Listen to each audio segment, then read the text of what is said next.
What up, though? One Pride. This is the Roar of the Lions UK podcast, the podcast where One Pride goes worldwide. My name is Antony Fitzpatrick. I am joined this evening by Ryan McCluskey on the slightly later day of Thursday. But yeah, that's right. This is time for another rendition of the college football podcast, Why Oh Why Wyoming. It is our second episode today of our conference preview on the Mountain West. We did the first 6 teams last week. We're going to do another 6 today. But before we do, Ryan, how is everything this week? We have the return of soccer in the UK this week. College football is, 29 days away. We're starting to get to the good stuff now. The age in the era of wilderness is coming to an end. Yep. It don't feel like it's been away at all. And it's all just about to start coming back, and I'm not emotionally prepared or stable just yet for some of it, to say the least. Yeah, we took some hurt in soccer last year, and it takes a long time to get over it. And you know, Lions football's coming back soon. The NFL's back today. It's the wonderfully skilled and always highly entertaining Hall of Fame game.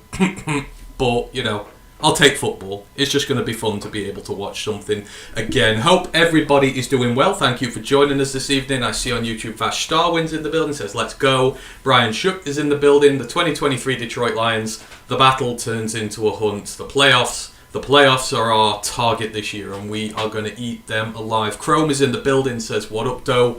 Hope you are all well.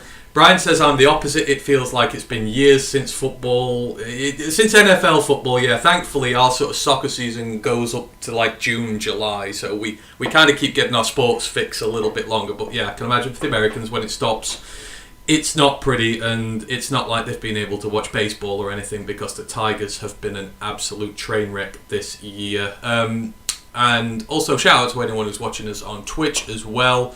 Hope you are all good. Alright, let's get all the housekeeping out the way, and then we'll get into the nitty gritty of today's show. So the Roar of the Lions UK Discord, if you want in, just let us know. It's good fun in there, and as part of that Discord, we are going to start running soon our annual college football pick watch. So if you want to come and test your wits against me and Rye on during the season, we pick 10 fixtures every week. All you've got to do is guess the winner. Do come and join us for that. Don't forget to like and sub to everything. Twitch, YouTube, we appreciate you all. I think we're up to about 1,180 on YouTube we've just gone past, so we are past the 1,000 mark and moving ever on upwards. We do appreciate every single one of you who's done that. Don't forget we're part of Lions Nation Unite as well. Herman Moore, our famous wide receiver of yesterday, he has got a great app together, bringing together the best in Detroit Lions content creators, content by the fans, for the fans, includes us on there and many other great podcasts as well. Don't forget we're a Twitch affiliate, we are monetized on YouTube, so if you want to support us that way, that would be great. But we just appreciate you all being in the building, so thank you for that. Right, we're going to get right down into the nitty gritty today, and we're going to continue our conference preview for the Mountain West. So last week, if you've watched, if you've not, then we talked about the Air Force Falcons, the Boise State Broncos, Colorado State, the Rams, the Fresno State Bulldogs, the Hawaii Rainbow Warriors, and the Nevada Wolfpack. And we are finishing it off today. We are going to be taking a look at the New Mexico Lobos, San Diego State, San Jose State, the Spartans, the University of Nevada in Las Vegas Raiders, the Utah State Aggies, and finally finishing it off with some Cowboy action and Wyoming. Sort of going through the conference, just to sort of recap a little last week, right? It's a little bit more promising this year than what we thought it was going to be. Last year, a lot of rebuilding teams, a lot of teams that had been wrecked to the floor, but we've seen some decent contenders out of the first 6 so far. You're muted. Yeah, the standard here is probably a lot more competitive than we've seen. A lot of teams have just been tearing it down and looking to build it back up, but there's a lot of established sides here, and it's a bit lopsided, like say, either side of the division, but at least you've got legitimate contenders on either side. So it's certainly a bit more promising this year. Absolutely, 100%. We finished it off with Hawaii last week, so we had some of the contenders, Nevada and Hawaii. They were a couple of the rebuilding sides, and we're going to start off this week with the basement dwellers in the Mountain West of recent years. And yes, that is the New Mexico Lobos. But before we do, just a quick shout out to Brent, who is in the building, says howdy folks, hope you are doing well there, Brent. So yeah, today we're starting New Mexico. The Lobos, established 1892. They play at the University Stadium. Their 2021 season, they went 3-9. They were 1-7 in the Mountain West. In the 2022 season just gone, they were 2-10 and they went 0-8 in the Mountain West. So somehow they got worse. The rivalries are with New Mexico State. It's called the Rio Grande rivalry. I think we chatted about that in the CUSA one. And then Arizona. They used to compete over the Kit Carson rifle. It was a Springfield model 1866 rifle that is rumoured to have once belonged to the famous frontier scout Kit Carson. And the game scores from each game carved into the stock of the rifle. But it is not used anymore. I think they just play over a regular trophy now. Arizona winning that rivalry 44-20-3. Moving on to the coach, Danny Gonzalez. And boy, if we've not come across a hot seat in the Mountain West this season yet, well, we are just about to come to Satan's throne itself. He is in his 4th season, 47 years old. Spent 6 years at San Diego State as a mixture of safeties coach and then defensive coordinator before moving first to Arizona State as a defensive coordinator and then assistant head coach, as well as defensive coordinator, before making his first move into coaching with New Mexico in 2020.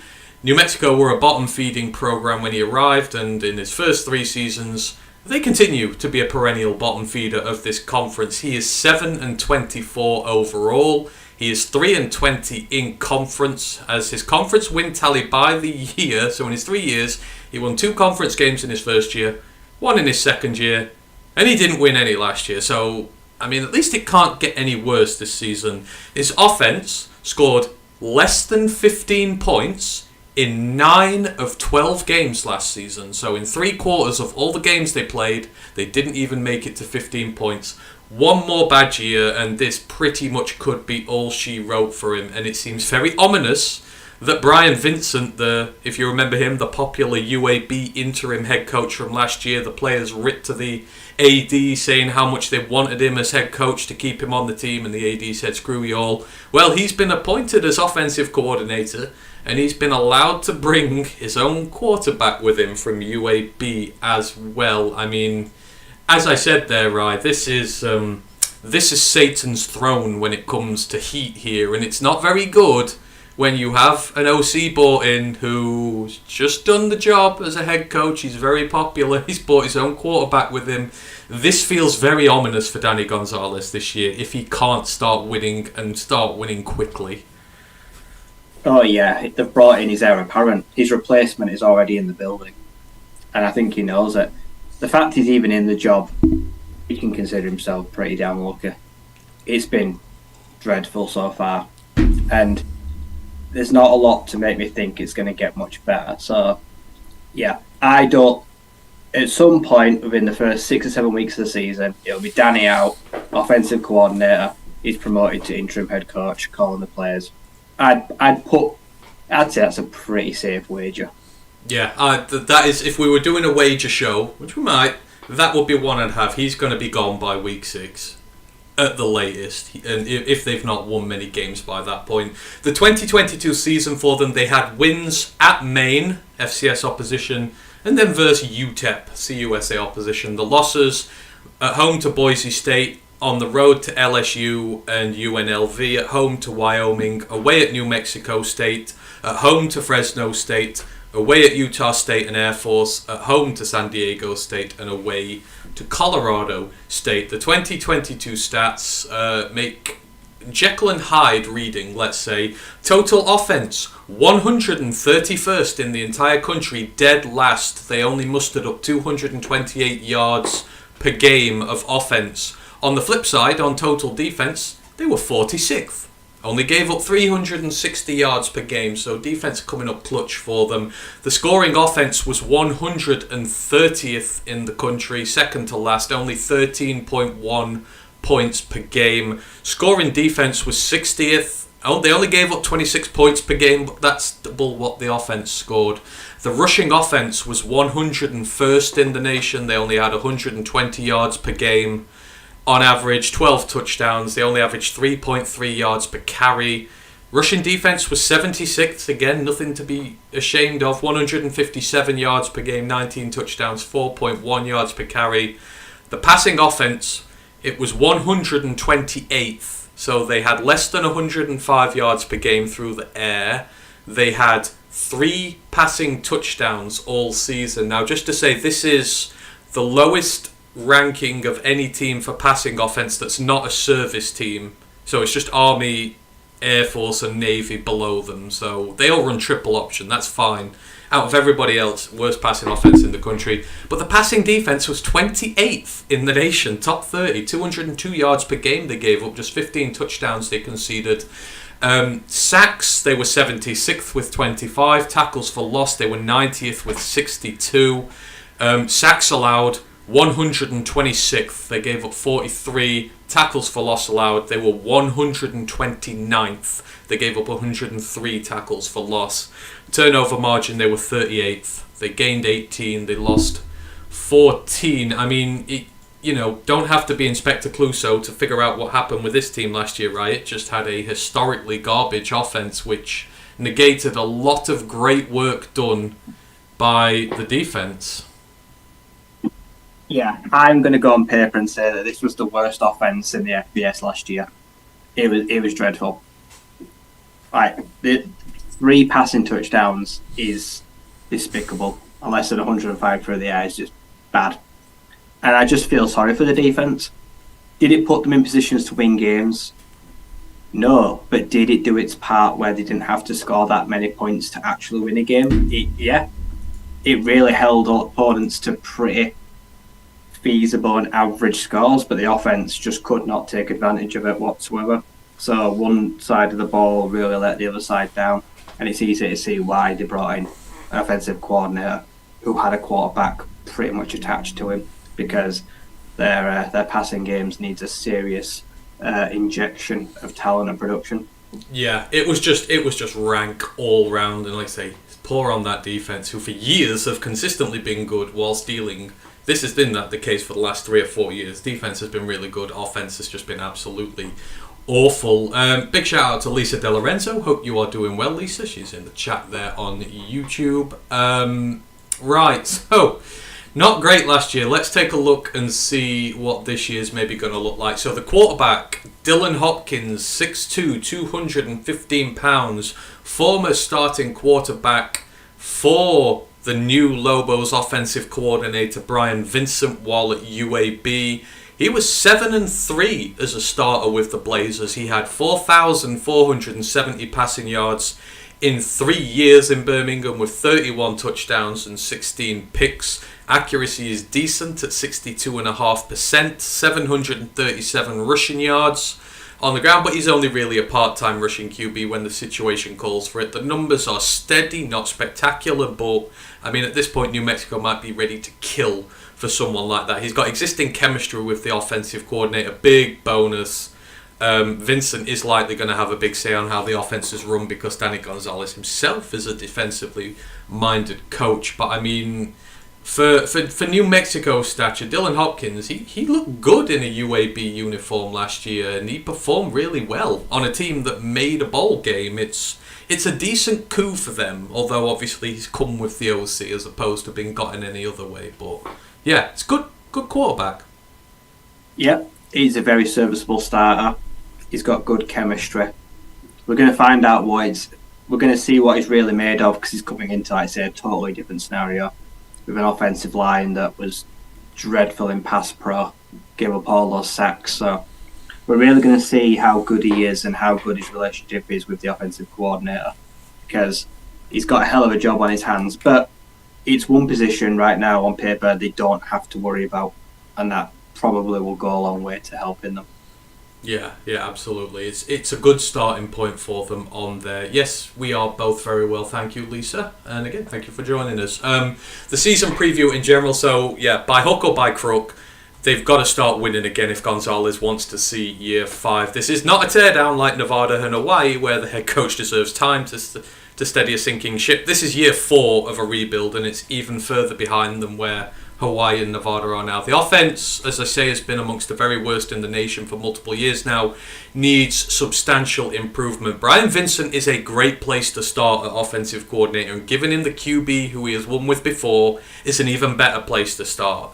He is known for implementing a strong run game. The room this year consists of Andrew Henry. He's transferred in from Louisiana Monroe. He's had 800 rushing yards there in the last 2 years. And you've also got incumbent Christian Washington, who had 300 yards last season. So there's no current star on the team, but there is some potential. The wide receiver room has been torn down. Leading receiver Jordan Porter, the only guy on the team to get above 300 receiving yards last year, has transferred out to UConn.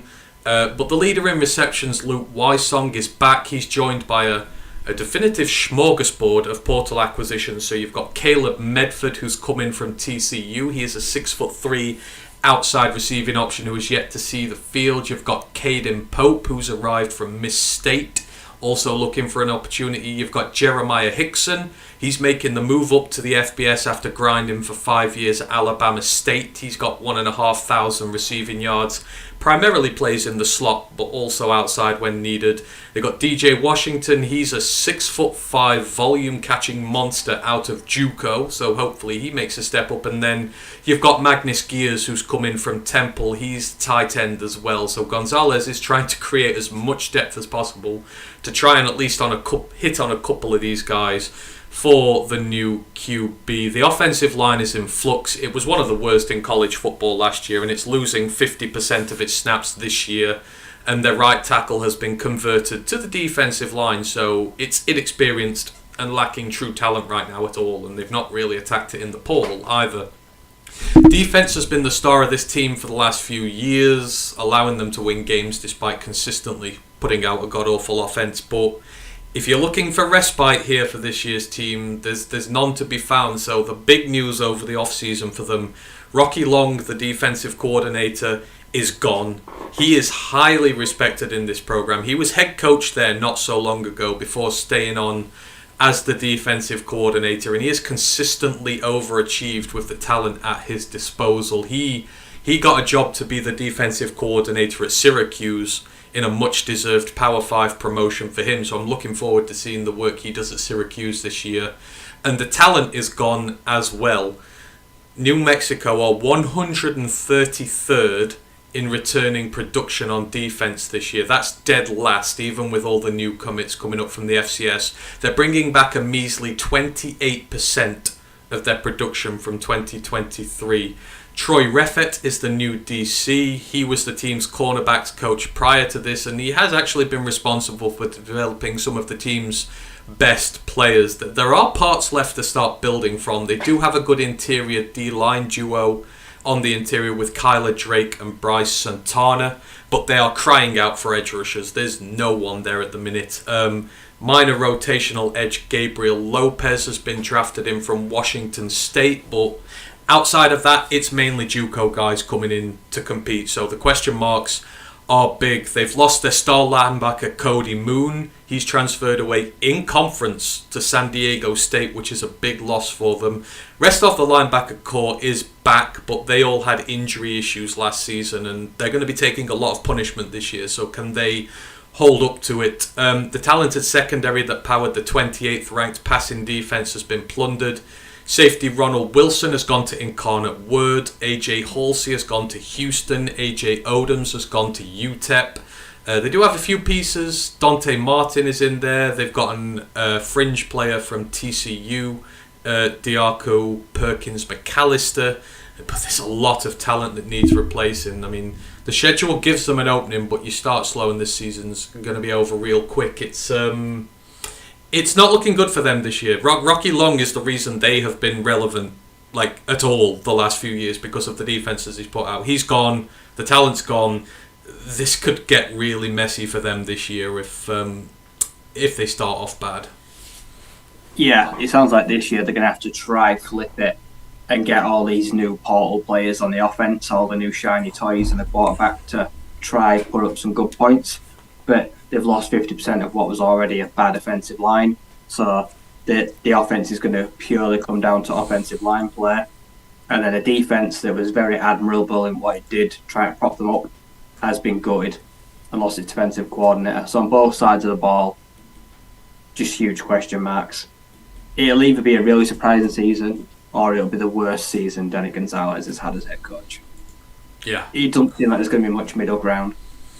No, not at all. I just look at it and there's just going to be so many problems there. Brent goes, surprised the coach is still there, win or out this year. Yeah, you've got to get to a bowl game minimum this year if you want to keep your job, and that might be tough given the losses they've had. But there is an opportunity, as I've said, with the schedule. So they don't play week 0. First game is away at Texas A&M, so yeah, it's kind of a bit of a gimme there. But then you have an opening. You're at home to Tennessee Tech, which is FCS opposition. You're at home to New Mexico State in the rivalry game. You've got home advantage. Then you're away to UMass, who are one of the other worst teams in the country. You're away to Wyoming. Then you hit the bye again. And then you're at home to San Jose State. You're at home to Hawaii. You're away at Nevada. You're at home to UNLV. And then you finish rough, away at Boise State, away at Fresno State, and at home to Utah State. But, I mean, they've got a 3-game homestand to start with. Well, sorry, 2, and then you've got UMass away. You've got Hawaii at home, you've got Nevada, you've got a lot of these teams around you. You're going to have to work hard, but the schedule gives them an opportunity to get to a bowl game this year. Yeah, there's some low-hanging fruit there that it's just primed to be picked. ETU, like you say, UMass, Nevada, like I say, there's 4 wins there in the first 7 or 8 weeks on paper, and then maybe a pick up an upset somewhere. But yeah, like there's definitely games there that can be won. And at home, they're going to have to make playing out at home field. They're going to have to make it count. Yeah, 100%. But you know, the opportunity is there, and if he doesn't do well, if he gets fired, then he's got no one to blame but himself here. The player to watch on this team, I've got the cornerback Dante Martin. He is 5'10", 185 pounds. He's a 5th-year cornerback with the Lobos. He's coming off the back of his best season. He's been consistently good in coverage. He has a career 50% completion rate allowed on targets. That's going all the way back to being a freshman. He's going to be right back in the thick of things again this season as the New Mexico defense is going to be put under a hell of a lot of pressure.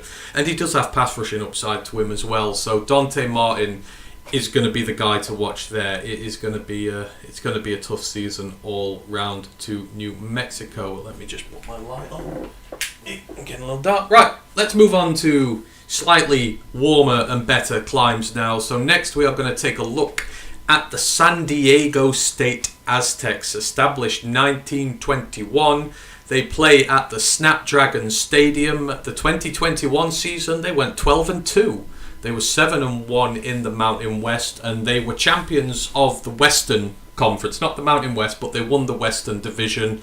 2022, however, did see regression. They went 7-6, and they were 5-3 in the Mountain West. So not too much regression in conference, but out of conference they were. The rivalries are with Fresno State, as we've already discussed, and San Jose State as well, who we're going to talk about in a minute. That is the El Camino Real rivalry, named after the historic 600-mile El Camino Real that connects the 21 Spanish missions in California. It's San Diego State have a narrow edge to it. It's 24-20-2. Rivalry is fiercely competitive and quite even in terms of results. Now, coach here Brady Hoke. It's his 4th season in his 2nd stint in the job. He is 64, vastly experienced defensive coach, and a name that will be familiar to those Michigan Wolverines fans in the room. He's been coaching since 1981. That's 8 years before I was born. He was a D-line coach with Grand Valley State in Western Michigan in the 80s. Then he was with Oregon State till the mid-90s. Then he had 7 years at Michigan. He was D-end coach, DL coach, assistant head coach. But head coaching wise, he started at Ball State in the MAC in 2003. They'd not had a winning season since 1996. It was slow going. Took him 5 years to get there. But in season 6, they had that historic season where they went 12-0 and they got to number 12 in the national rankings. It was the first time the team had even been ranked full stop. They did lose the MAC championship game to Buffalo, but it was a great season, and it got Hoke a promotion to San Diego State for his first stint in 2009. They were not in a good place. They'd not had a winning season since 1998. They'd not won 9 or more games in a season since 1977. And they'd not played in a bowl game since 1998 either. By year 2, he got them 9-4. He'd won a bowl game, and he got a reputation as one of the best recruiters in the country. That got him a promotion to Michigan in 2011. The first season they went 11-2. They beat Ohio State for the first time since 2003, and they got double-digit wins for the first time in 5 years. He swept all the Big Ten coaching awards that year, and he won the Sugar Bowl. But then it went downhill. His following seasons, 8-5, 7-6, then 5-7, progressively got worse. Then they eventually fired him. He had position coach roles with Oregon and Tennessee in college and in the NFL with the Panthers. And then he went back to San Diego State. He was DL coach under Rocky Long. And then he got the job back when Rocky Long retired in 2020. Hoke got the job again. He took the team to the Western Division title in year 2, but then last year they regressed. They went from 12 wins to 7. They lost their bowl game. He's incredibly experienced in this role. He's been at San Diego State for a while. They had a great season the year before last, but last year will be a bit concerning to them, coming down 5 games and a few in conference. They'll want to right that very quickly. Yeah, that's a big drop off to go from basically one of the best teams outside of a Power 5 to then scrambling for a bowl game and ultimately not winning it. That will be very frustrating. A team that gets used or gets the taste in its mouth for winning and thinking they could be on the start of a long series run as contenders, brought back down to earth fairly quickly a year later. They'll want to prove that was just a blip. Yeah, absolutely, 100%. But he does have the experience to do it. Lisa goes, is he related to Broderick? I am never going to live the Broderick Martin stuff down, Emma. It's funny though. I do enjoy it. The 2022 record. So the wins were against Idaho State, Toledo, and Hawaii at home, at Nevada versus UNLV, at home to San Jose State and away to New Mexico. The losses at home to Arizona and away to Utah. That's 2 Pac-12 losses there. At Boise State, at Fresno State, versus Air Force, versus Middle Tennessee. So you see what the problem was.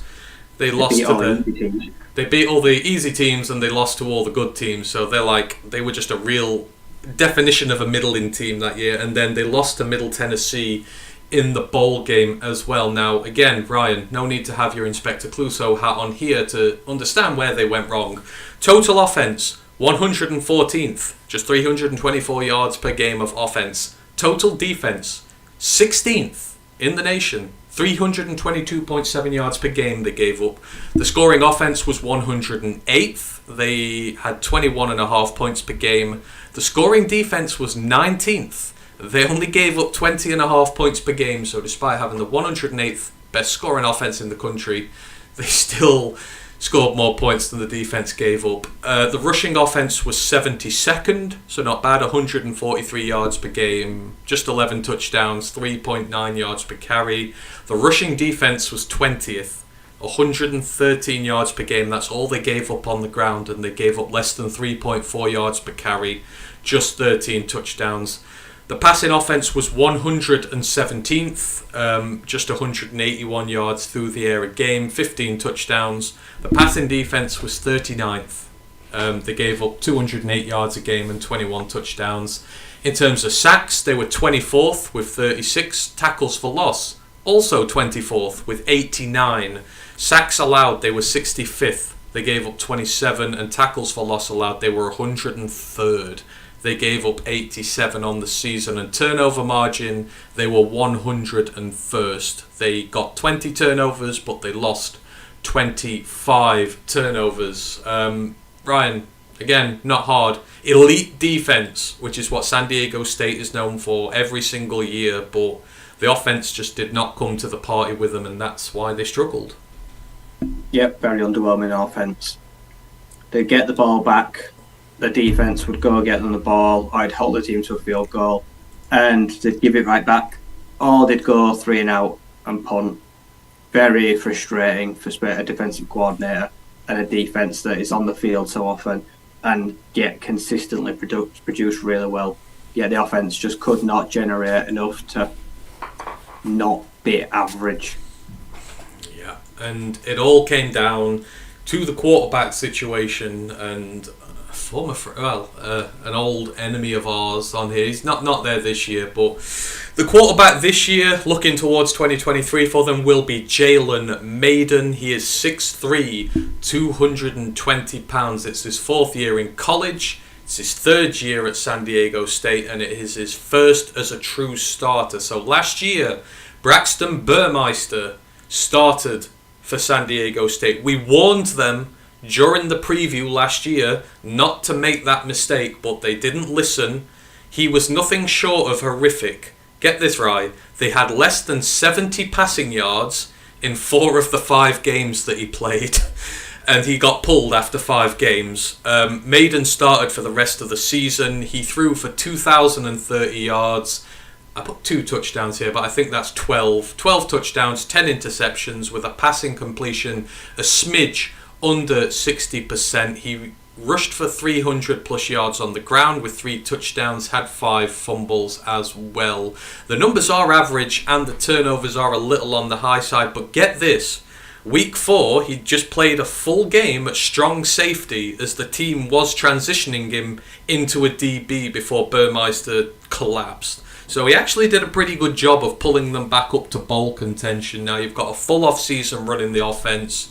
We'll see what he's truly capable of this year. But, I mean, we warned San Diego State about Braxton Burmeister. It blew up in their face. But the new kid, considering he was transitioning to DB and he's asked mid-season to come in and save their year, those numbers are pretty good. Yeah, Braxton Burmeister is the definition of not every Power 5 quarterback that drops to a Group of 5 team will do well. And he was not very good as a hooker. And yeah, he was no better last year. And that is bizarre. I have never heard of a defensive player starting a game and then being a starting quarterback for the team in the same season. That's like a pub quiz question. That is fascinating. So yeah, the numbers are very admirable. Like I say, going from 1 week to the next other side of the ball and now making the permanent transition. So it's going to be quite interesting to see what he can do with a full season under his belt. Like I said, the numbers are fine. Just needs to cut down on the turnovers. Yeah. So he started as a QB at Miss State, I think it was. Then he transferred, and then they're like, well, no, Braxton's here. You're going to be a DB. And like I say, it's crazy. He played a full contingent of snaps against Toledo week 4, and then he's leading the offense week 5 as a quarterback. Crazy, but yeah, one of those nice little tidbits in there. Micro Mike's in the building. Hope you're doing well, Mike. Just been on stream with him for his own channel. And obviously, everyone knows Mike. I don't need to shout his channel out anymore. Lions Talk with Micro Mike. It's the best in the business, hands down. Hope you're doing well there, Mike. So in terms of the season preview, like I say, Jalen Maiden's the quarterback. The goals are simple this year. You've got to get back to fighting for the Mountain West Championship after a real significant drop in form last season. It all starts with the offense, which didn't exist for the first half of last season. There's a new offensive coordinator in Ryan Lindley, who was formerly the QB coach at San Diego State University. If you think the name Ryan Lindley rings a bell, It's because he was the quarterback who was part of the offense who holds the record for the least amount of offensive yards in an NFL playoff game ever. He did it with the Arizona Cardinals in 2015 against the Carolina Panthers. His offense put up 78 yards of offense. That's what he is most well remembered for. So in Maiden now they have hopefully a solid QB situation to help improve the awful passing offense. He's lost his 2 top targets from last year in Jesse Matthew and Tyrell Shavers, but in-house they've got Mekhi Shaw, who's ready to step up. He had 350 yards last year. They've got an all-Mountain West tight end in Mark Redman, and they've hit the portal as well. So they've brought in West Carolina wide receiver Raphael Williams. He had 1,600 yards and 15 touchdowns in 2 seasons with the Catamounts, and he should instantly be one of the top targets on that team for Maiden. In the running back room, lead running back Jordan Bird has gone, but they do have a 3-man rotation. Keenan Christon, Cam Davis, Jalen Armstead, they are all solid, not spectacular. If one of them breaks out, then it soon becomes a really dangerous room, but it's perfectly serviceable for now. But all this comes down to the offensive line as to how well they do. It has to be better at just about everything. So the right tackle Josh Simmons has transferred to Ohio State, although he wasn't that great last year, to be fair. And 3-year starter at center Alama Uluave is now with the Dolphins in the NFL. But the other 3 starters return.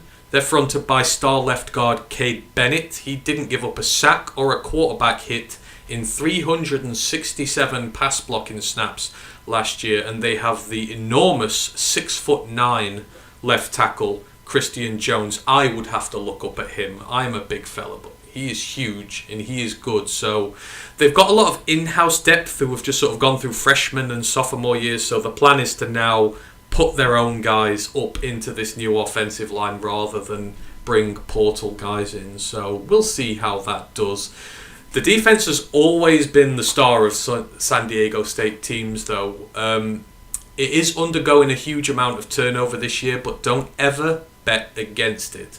And you'll love this stat. The defensive unit for San Diego State has not finished lower than 21st in the entire nation in total defense since 2013. So for the last decade, they have been a top 20 defense in the entire country, which for a group of 5 team is just remarkable. It is a factory designed to create top tier defensive teams. On the defensive line, they've lost a lot. Keyshawn Banks has gone. Jonah and Justice Tavai are all done. They are all fighting for roster spots in the NFL. But Garrett Fountain, he's poised to break out as the next great San Diego State edge rusher. Me and Ryan love our guys. Think Cam Thomas a couple of years ago. And again, the next group of guys in-house for depth, they are poised to... This is what they do. These are just depth guys who you don't really hear of who step up and become starters. All but one of the starting linebackers are gone. Cody McDonald is the only returner, but he is poised to have a big season after working his way into the rotation last year. And as I mentioned in the New Mexico thing, they made a big in-conference acquisition. They've brought in star outside linebacker Cody Moon, who comes in from New Mexico. He will instantly fill in one of those empty spots. And again, the next guys are in the pipeline. The Pac-12 has given and taken as far as the secondary goes. Oregon cornerback Jaleel Tucker comes in to lead a cornerback room that has Dejon Malone in there. He is very good. It's deep, it's talented, but at safety, it's a bit different. Starman Patrick McMorris has gone to California, which leaves the room short on established talent. Does have a leader in Cedarius Barfield, but behind that, it's all about the new guys again. It is all on the offense this year. Defense will always be fine, but can the new quarterback and the offensive line get things rolling? What do you make coming into this season, right? Isn't it just amazing how for over a decade they can just churn out guys again and again and again despite getting rinsed by Power 5 for talent and the draft? Yeah, they just bring in the right players and they've just got a scheme that's easy to learn. It's very user-friendly to those new faces that come in, and it's just consistently good. I think this team could really surprise people this year. It feels like they've reloaded after a down year and they might be ready to make a pretty quick bounce back. Like I say, they've gone in, brought in some good talent to replace what they've missed. And yeah, offensive line, if it holds up, like they could have a pretty potent offense. And if their defense is what it is as usual, and the offense is better, then they'll definitely improve on last year. Yeah, and they've got a great test coming up. But I do believe in this team. I think if that offense can get going, they're going to be very dangerous. So the schedule, so they start with home games against Ohio and Idaho State. Now here comes the meat grinder, which is what we're made of. The 4 games after that, up until their first bye, at home to UCLA, away at Oregon State, at home to Boise State, and then on the road to Air Force. So 2 of the bigger teams in the Mountain West on the schedule after 2 Pac-12 tests. Then you've got the bye, and then after, if you're doing well, the rewards are there to be had. Away at Hawaii, at home to Nevada, then you get another bye. Then you're at home to Utah State. Then you go to Colorado State, San Jose State, and you finish off with Fresno, for which one could decide the title there. I mean, that's trial by fire, those 4 weeks. But if you win one of those first 2 conference games, you've got a big, juicy, plump centre to eat into there and work your way up to the bigger teams at the end of the schedule. Yeah, they could run the table after the first 5 games if they can pick up 1 or 2 conference wins before then, or they can take a scalp off like Oregon State potentially, cause a bit of an upset. Like, yeah, if they do fairly well, consistent for the first 5 games, and then after that, then go on a bit of a tearing spree, then that Fresno State could have really big implications coming into the season. Yeah, 100%. I think it sets up well for them there. If they win one of those first 2 conference games, I will take note, because I think there'll be good things involved for them with a schedule after. To finish this off, the player to watch, mentioned him a couple of times already, but the outside linebacker Cody Moon, 6'3", 210 pounds. San Diego State, more than anybody, seemed to develop these hybrid edge linebacker guys better than anyone, and his Moon is coming from an awful team where he still managed to stand out as a star. In this defense with this coaching, he's got the chance to go on to be a special player in the Mountain West this year. He had half a dozen sacks last year, almost 100 tackles with a sub 7% missed tackle rate, which is elite. He's got batted passes, pass breakups, forced fumbles. He's also quite handy in coverage. It was 10 receptions on 15 targets, I think. I expect him to have a huge year in an Aztec uniform. So Cody Moon is the guy to watch for the Aztecs. And right, we will move it on now to their rivals, the San Jose State Spartans, established 1893. They play at the CEFCU Stadium. 2021 season, they went 5-7, 3-5 in the Mountain West. In 2022, they put that record in the mirror. So they went 7-5, and they were 5-3 in the Mountain West. So they switched the numbers around for the better. The rivalries are with Fresno State, the battle for the Valley. With Stanford, you've got the Bill Walsh Legacy game, which I believe is coming back in 2025. They have agreed to renew a series against one another. That is named after the former San Jose State head coach, Bill Walsh. Then they got rivalries with Hawaii and San Diego State as well. The coach, Brent Brennan, 50 years old. This is his 7th season. Offensively minded coach. He started as a position coach at Cal Poly in 2001 for 3 years. He then spent a decade at San Jose State coaching wide receivers, tight ends. He was co-offensive coordinator, run game coordinator as well. Had 5 years away at Oregon State coaching their wide receivers. And amongst the players that Brennan coached at Oregon State, the school's all-time leading receiver James Rogers, All-American Marcus Wheaton, and a name you might be familiar with, All-American Brandon Cooks, who also won the Fred Biletnikoff Award in 2013. So he coached some serious talent when he was there. He got the call to come back to San Jose State as head coach. It was his first head coach position. The first 2 seasons were rough. He went 2-11 and 1-11 with just 2 conference wins. They improved to 5-7, then the jump to 7-1 and a conference title in 2020. He ranked in the AP Coach Top 25. In 2021, they regressed back to 5-7, but they arrested the slump last year as they got back into the winning record column, but they did lose their bowl game. He's 27-42 overall, but if you actually take those two bad first seasons out, he is 24-20. The 24 wins over the last 4 years represents the best run of San Jose State football since back-to-back 10-2 years back in 1986 and 1987. It is traditionally a very hard place to be consistently successful. But with the divisional structure now gone, all opponents on the table, which way are they going to go? Are they going to go up or are they going to go down? I mean, like say Ryan Brennan, it's a hard place to consistently be good there. But after those first two really bad seasons, he steadied it out a bit. I imagine he'll want to move up towards the upper echelons, but overall it's been a pretty decent job by him there. Yeah, I remember that season when they won the conference title because it was Nick Starkel, the former Texas A&M quarterback they had for a year, and he was one of the best quarterbacks in the nation in 2020. San Jose State, they were kicking ass against everyone, and he was one of the best guys in the nation, and he dropped down from like a Power 5 school, and they were really lucky to pick him up. And yeah, helped deliver them a pretty historic title. So it was a fun year to watch 3 years ago. But yeah, they have really fallen off since then, and that will bother him. I think he didn't come back here to just be average and contending for bowl games. Like he's had glory now. He's won. He's had a ring. You want more now. You want to prove you weren't just a one-hit wonder, which right now on paper it looks like they were a one-hit wonder with a flashy portal quarterback.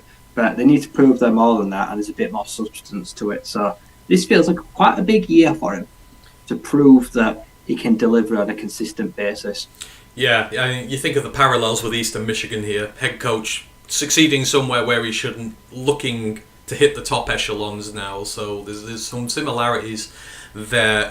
Lisa says in college it has to be harder to keep a team reloaded since players are not under contract, and even more so with players leaving for the draft, entering the transfer portal. Yeah, I imagine it's a nightmare trying to build a college roster at the minute, especially for these Power 5 schools. You've got the portal, and then you've got the Power 5 wrecking you with players as well. So certainly with a lot of these teams it's the case. It's trying to the ones who do better manage to keep the rosters together, but it's a very rare occurrence.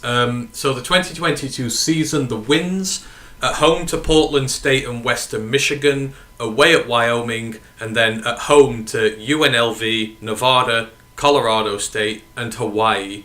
The losses, away at Auburn, away at Fresno State, away at San Diego State, away at Utah State, versus Eastern Michigan. So as you can see, they lost all their road games, pretty much, and they won all the home games.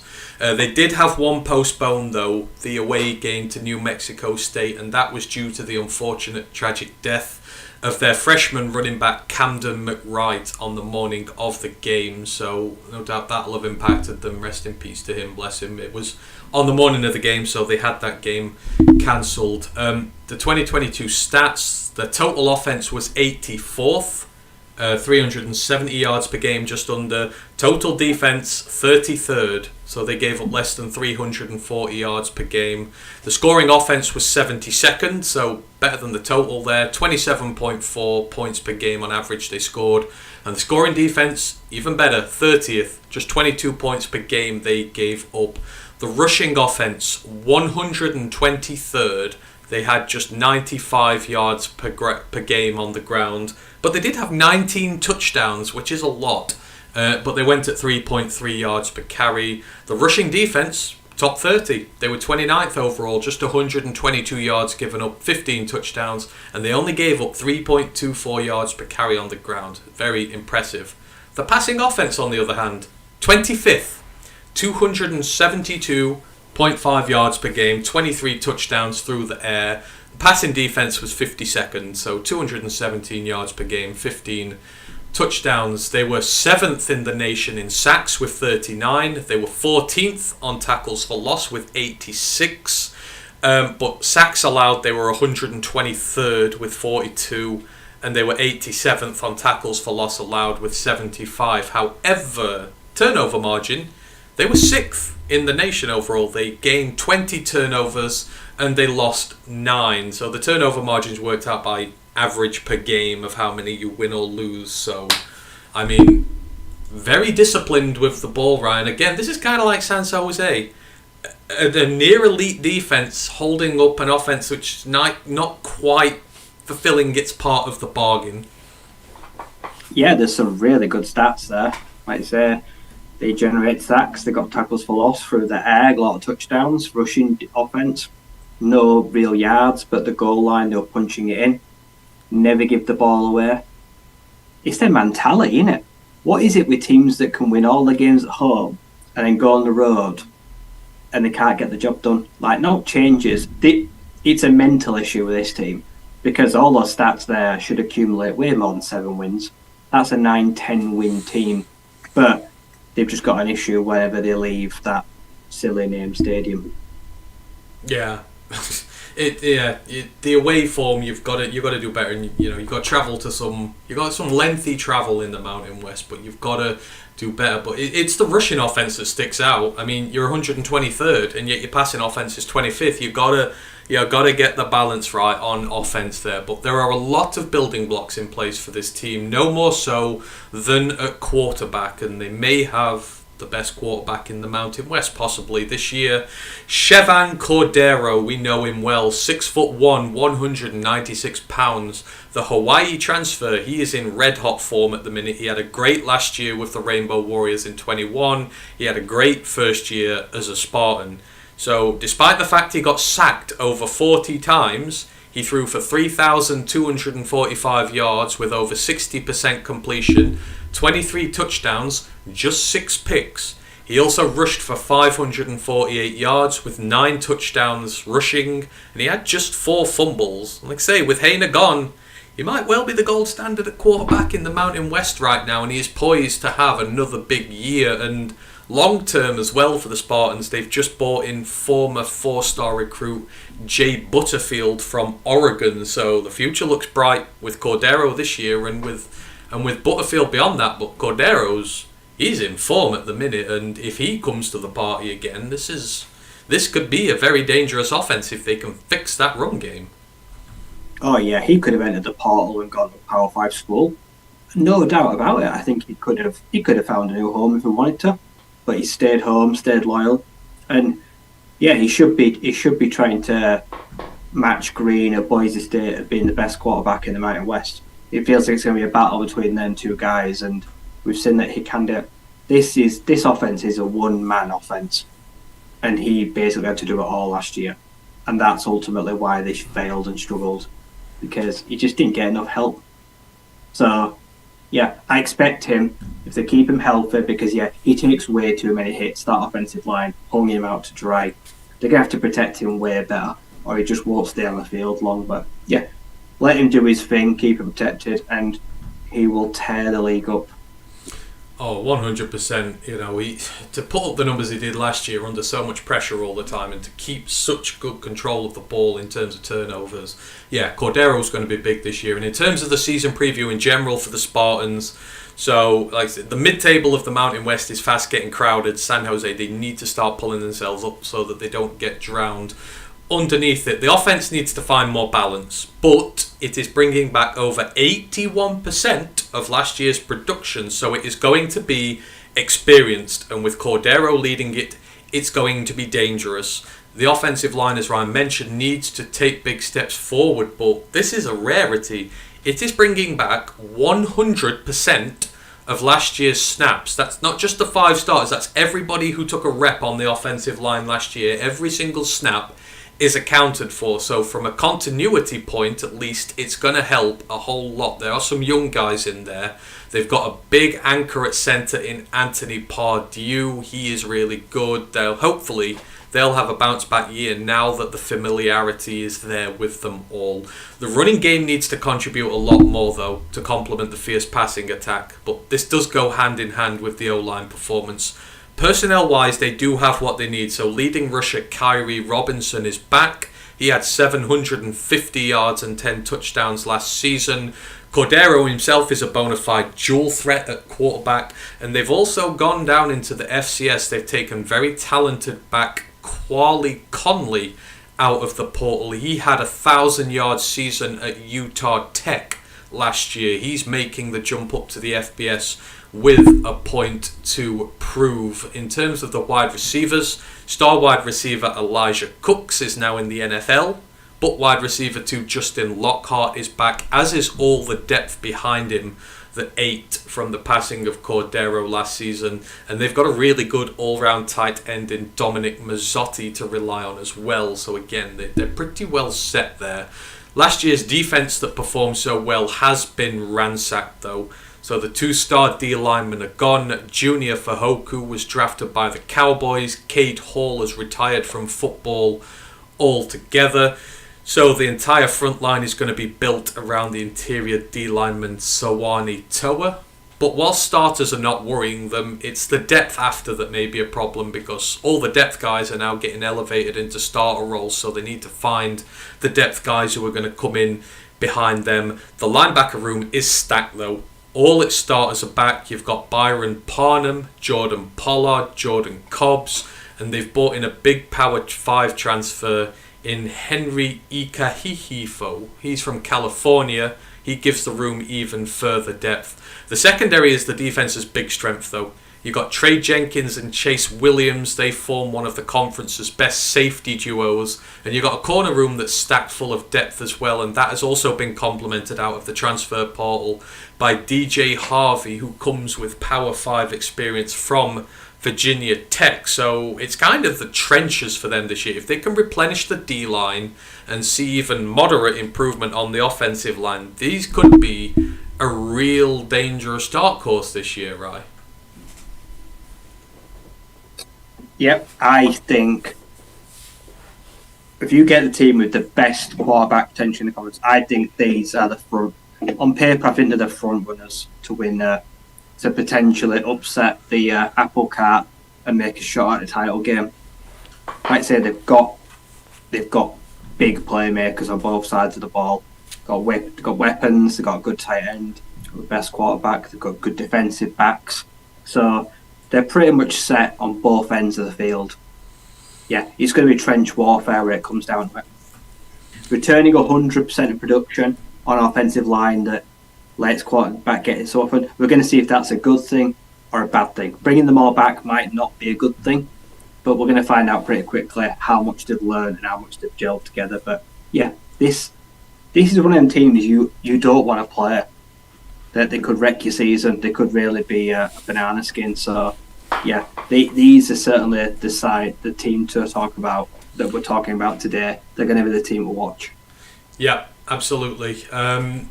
For the schedule, I kind of don't know how this pans out, but they play week 0. They play away at USC. Then they're at home to Oregon State, so a couple of Pac-12 teams to start off with. Then your non-con finishes with Cal Poly at home. Then you're away at Toledo, who are the MAC champions. The conference games, it's a rough start. You start at home to Air Force, then you get a bye, but then you're away at Boise State. But after that, you're away at New Mexico, at home to Utah State, away to Hawaii, then you get another bye, and then you finish at home to Fresno State, San Diego State, and away at UNLV. I mean, you get a win out of Air Force or Boise, right, then you've got, again, another plump center, and if you ransack that, when you get to Fresno State, you know, these guys at the bottom, San Diego State, you've got them both at home. There is the potential, like you said, the dark horseness here. If they can get those trenches rolling, there's a good chance they can go and upset everybody here. Yeah. They have to beat Air Force. Like I say, because they're going to pile up a few losses. Like I say, even Toledo is not a friendly game. They could be winless by the time they get to Army. I mean, Air Force, and they can't lose that. If they're going at the bye, coming off a conference loss, and then coming out and having to then take on Boise State, they're going to be under tons of pressure. So yeah, it's a difficult schedule. They're going to have to do some heavy lifting at the start to make it easier. If they start too slowly, by the time they get to the games that matter, they're probably going to be already out of it. Yeah, that's the danger there. Their opportunity is there later on. It's just you've got to get there in good shape, and if you can or not. If you lose those first two, like you say, it may just then lead to a rollover effect where they can just never get going. So certainly an opportunity to go for the conference, but it could also be they might not even make a bowl game either. It's a very when a team depends on the trenches so much, their floor and ceiling can be vastly different. In terms of the player to watch, the safety Trey Jenkins. He is 5'11", 216 pounds, 6th year senior, coming into a big year. With that D-line weakened, the pressure on the secondary is going to ramp up this season. He had 2 picks, 6 pass breakups last year, mixed in a pair of sacks and a pair of quarterback hits, as he does have pass rush ability up on the line of scrimmage. He's a really good defender against the run, very bruiser-like ability when it comes to tackling, not too dissimilar from J.L. Skinner over at Boise last year. Just needs to clean up the missed tackle rate, which is hovering at about 20% the last couple of seasons, but bring that down, continue to contribute all over. He'd be an all-Mountain West player this year. So that's Trey Jenkins, the safety there at San Jose State. Right, we have got 3 more teams to go, and going to talk about who is my personal dark horse this year, possibly for the entire thing. The University of Nevada, Las Vegas Rebels, also known as UNLV, established 1968. They play in the Allegiant Stadium, that is right, they play at the home of the Raiders. The 2021 season, they went 2-10, they're 2-6 in the Mountain West. 2022, they got better, 5-7, 3-5 in the Mountain West, but it was not enough to save Marcus Arroyo's job, and I was very wound up at that at the end of last season. Obviously, the big rivalry is with Nevada, the in-state one. We talked about that a bit when we chatted about Nevada the other week. Coach this year, Barry Odom. It's his first season. He is 46. Started in coaching in the year 2000. Spent a huge part of his career at Missouri. Defensively minded, he was their director of recruiting, safeties coach, linebacker coach, assistant head coach, defensive coordinator, and finally he was head coach with Missouri. During his head coach tenure there, he went 25-25 with only 1 losing season in 4 years, although he never had a winning SEC record. Though he did go 4-4 twice. He did a pretty good job overall, and I know a lot of analysts think his reign there was underrated, but he was fired in 2019 as the progress had sort of stagnated. He spent the last 3 years as defensive coordinator at Arkansas. The defenses there have been consistently really good, and I know that because I've been watching their quarterback like a hawk these last couple of years, and the defense has not gone under my radar. He's now ready to get back into the head coach game with UNLV, who were, as I say, just starting to show signs of life under Marcus Arroyo, but 5 wins was not enough to save him, even though 4 of the losses were by less than 1 score. But Odom has very good pedigree. He might be the guy to get them into bowl contention sooner rather than later. It's our only new head coach in the Mountain West this year, right? What do you make of the decision to hire Barry Odom from UNLV? He's got a difficult job because he's going to have to come in and justify his hire. The athletic director needs Barry to do well, otherwise he's going to get it in the neck for firing Arroyo when fans actually didn't mind him. They kind of saw maybe turning a corner, and people thought it a bit of a harsh job to fire him. So it's not a position you kind of want to be in where you have to justify why you were hired and why the former coach was fired. So it might take a little bit of time for people to warn them, or the fans to maybe get on side if they've still got some ill feeling. But yeah, his time at Missouri, fine record in the SEC, wasn't very good. And that's ultimately like what cost him. But managed to coach some really good players as a player to the draft. But yeah, in the SEC, the Tigers for many a year have struggled. So it's not like it was anything new. And yeah, he's had some high profile jobs. And yeah, he's come down to take this job. Like I say, he's decided he wants to test himself. And it's a heck of a challenge. So I respect that. Yeah, absolutely. You've got to respect the guy who comes and he sees opportunity. You get them into Mountain West contention, you will get a Power 5 job. sooner rather than later. So that's the thing with him. And yeah, to do with Arroyo, it was the boosters who got him fired. It wasn't a fan backlash thing, like you said. It was the boosters who said it wasn't good enough. But I think if you've persisted with a guy for 3 years and then he gets you nearly to a bowl game and you look pretty decent, give him 1 more year, see what he can do. But I have good feelings about Odom here. So the 2022 season, the wins at home to Idaho State and North Texas, away at Utah State, at home to New Mexico and Nevada. The losses away at Cal, San Jose State, at home to Air Force, away at Notre Dame, away at San Diego State, at home to Fresno State, and away to Hawaii. The stats for the year, the total offense was 98th. 352 yards a game. The total defense was 72nd. They gave up 383 yards per game. Scoring offense was 76th. They just over 26 points per game they averaged, but the scoring defense was 86th. So it was 28.5 points per game they gave up. The rushing offense was 87th. They went at just over 4 yards per carry, about 4.1 yards, so not too bad, 137 yards per game. Russian defense was decent as well, that was 77th, so they gave up 157 yards per game, but less than 4 yards per carry. The passing offense, 90th, 215 yards per game, 15 touchdowns. Passing defense, 70th, so 225 yards and 21 touchdowns. They were 53rd in sacks with 28. 90th in tackles for loss with 62, but then sacks allowed they were 111th with 37 and 106th on tackles for loss allowed with 82, but steady with the turnovers. They were 22nd, they gained 21, they lost 15. Kind of very consistent across the board. They were consistently lower mid last year, both sides of the ball, but they just 4 games by 1 score. You just needed that little bit more talent to get over the line, and then maybe you'd have had 6 or 7 wins and you'd still have the same head coach. It's fine margins in college football. Yeah, they didn't really turn the ball over late. It was just when it came down to 4th quarter, situational football, defending a lead or trying to put one away. Efficiency. They lack efficiency when it really matters. They can move up and down the field, but when it came to scoring, when it was needed, they were found wanting. And yeah, it cost the head coach a job. If a few things go a different way, then he's probably still here. But the foundations are fairly solid.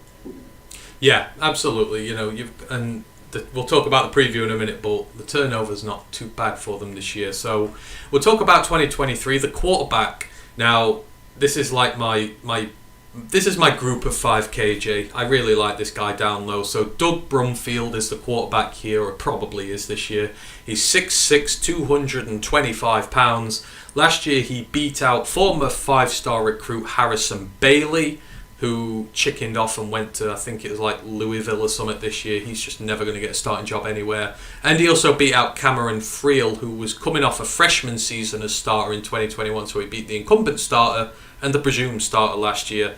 He's been there 4 years. He's remained very loyal to the UNLV in his time there, despite a whole plethora of new quarterbacks arriving, trying to take that starting job. Patience has paid off for him, and now he comes off a good starting year interrupted by injuries. He will really get to shine in the new go-go offense that UNLV are implementing. He had 1,900 yards, just a smidge under 65% completion last year, 10 touchdowns, just 5 interceptions, had 372 yards and 6 scores on the ground, fumbled it just 3 times, looks after the ball very well despite being under pressure a hell of a lot last year, and he has true dual threat ability, just waiting to be locked. He was a surprise last year. We talked about this team last year. We didn't even mention him as a quarterback option. It was Friel or Harrison Bailey, but he's come into a team where he's been under a lot of pressure. First year as a starter, and that's a good return for a first year. That. Yeah, he's had to wait a long time as well to get the job. So he's been very patient up until now. And yeah, first season as the majority starter, fine. Like I say, fairly efficient, decent accuracy. Could scramble when needs to be, evaded pressure when he was under a lot of it. Didn't give the ball away too often. So a good platform to build on. He'll feel more confident going into this year after what he faced last year. Yeah, absolutely. if he has another good season, I think he's going to be the breakout quarterback of this conference this year. So keep an eye out for Doug Brumfield there. In terms of the season preview itself, so 5 wins was not enough for the UNLV boosters. They want bowl games, and whilst Odom's probably going to get a year to settle in, that's where they want to be, and they're not far off currently. So on offense, things are going to look a whole lot different. They have a new offensive coordinator.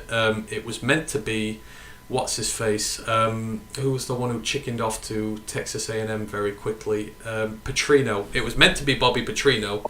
He went there for like 2 weeks and then decided he wanted to go to Texas A&M instead and left. So maybe for the better. The new guy is Brennan Marion.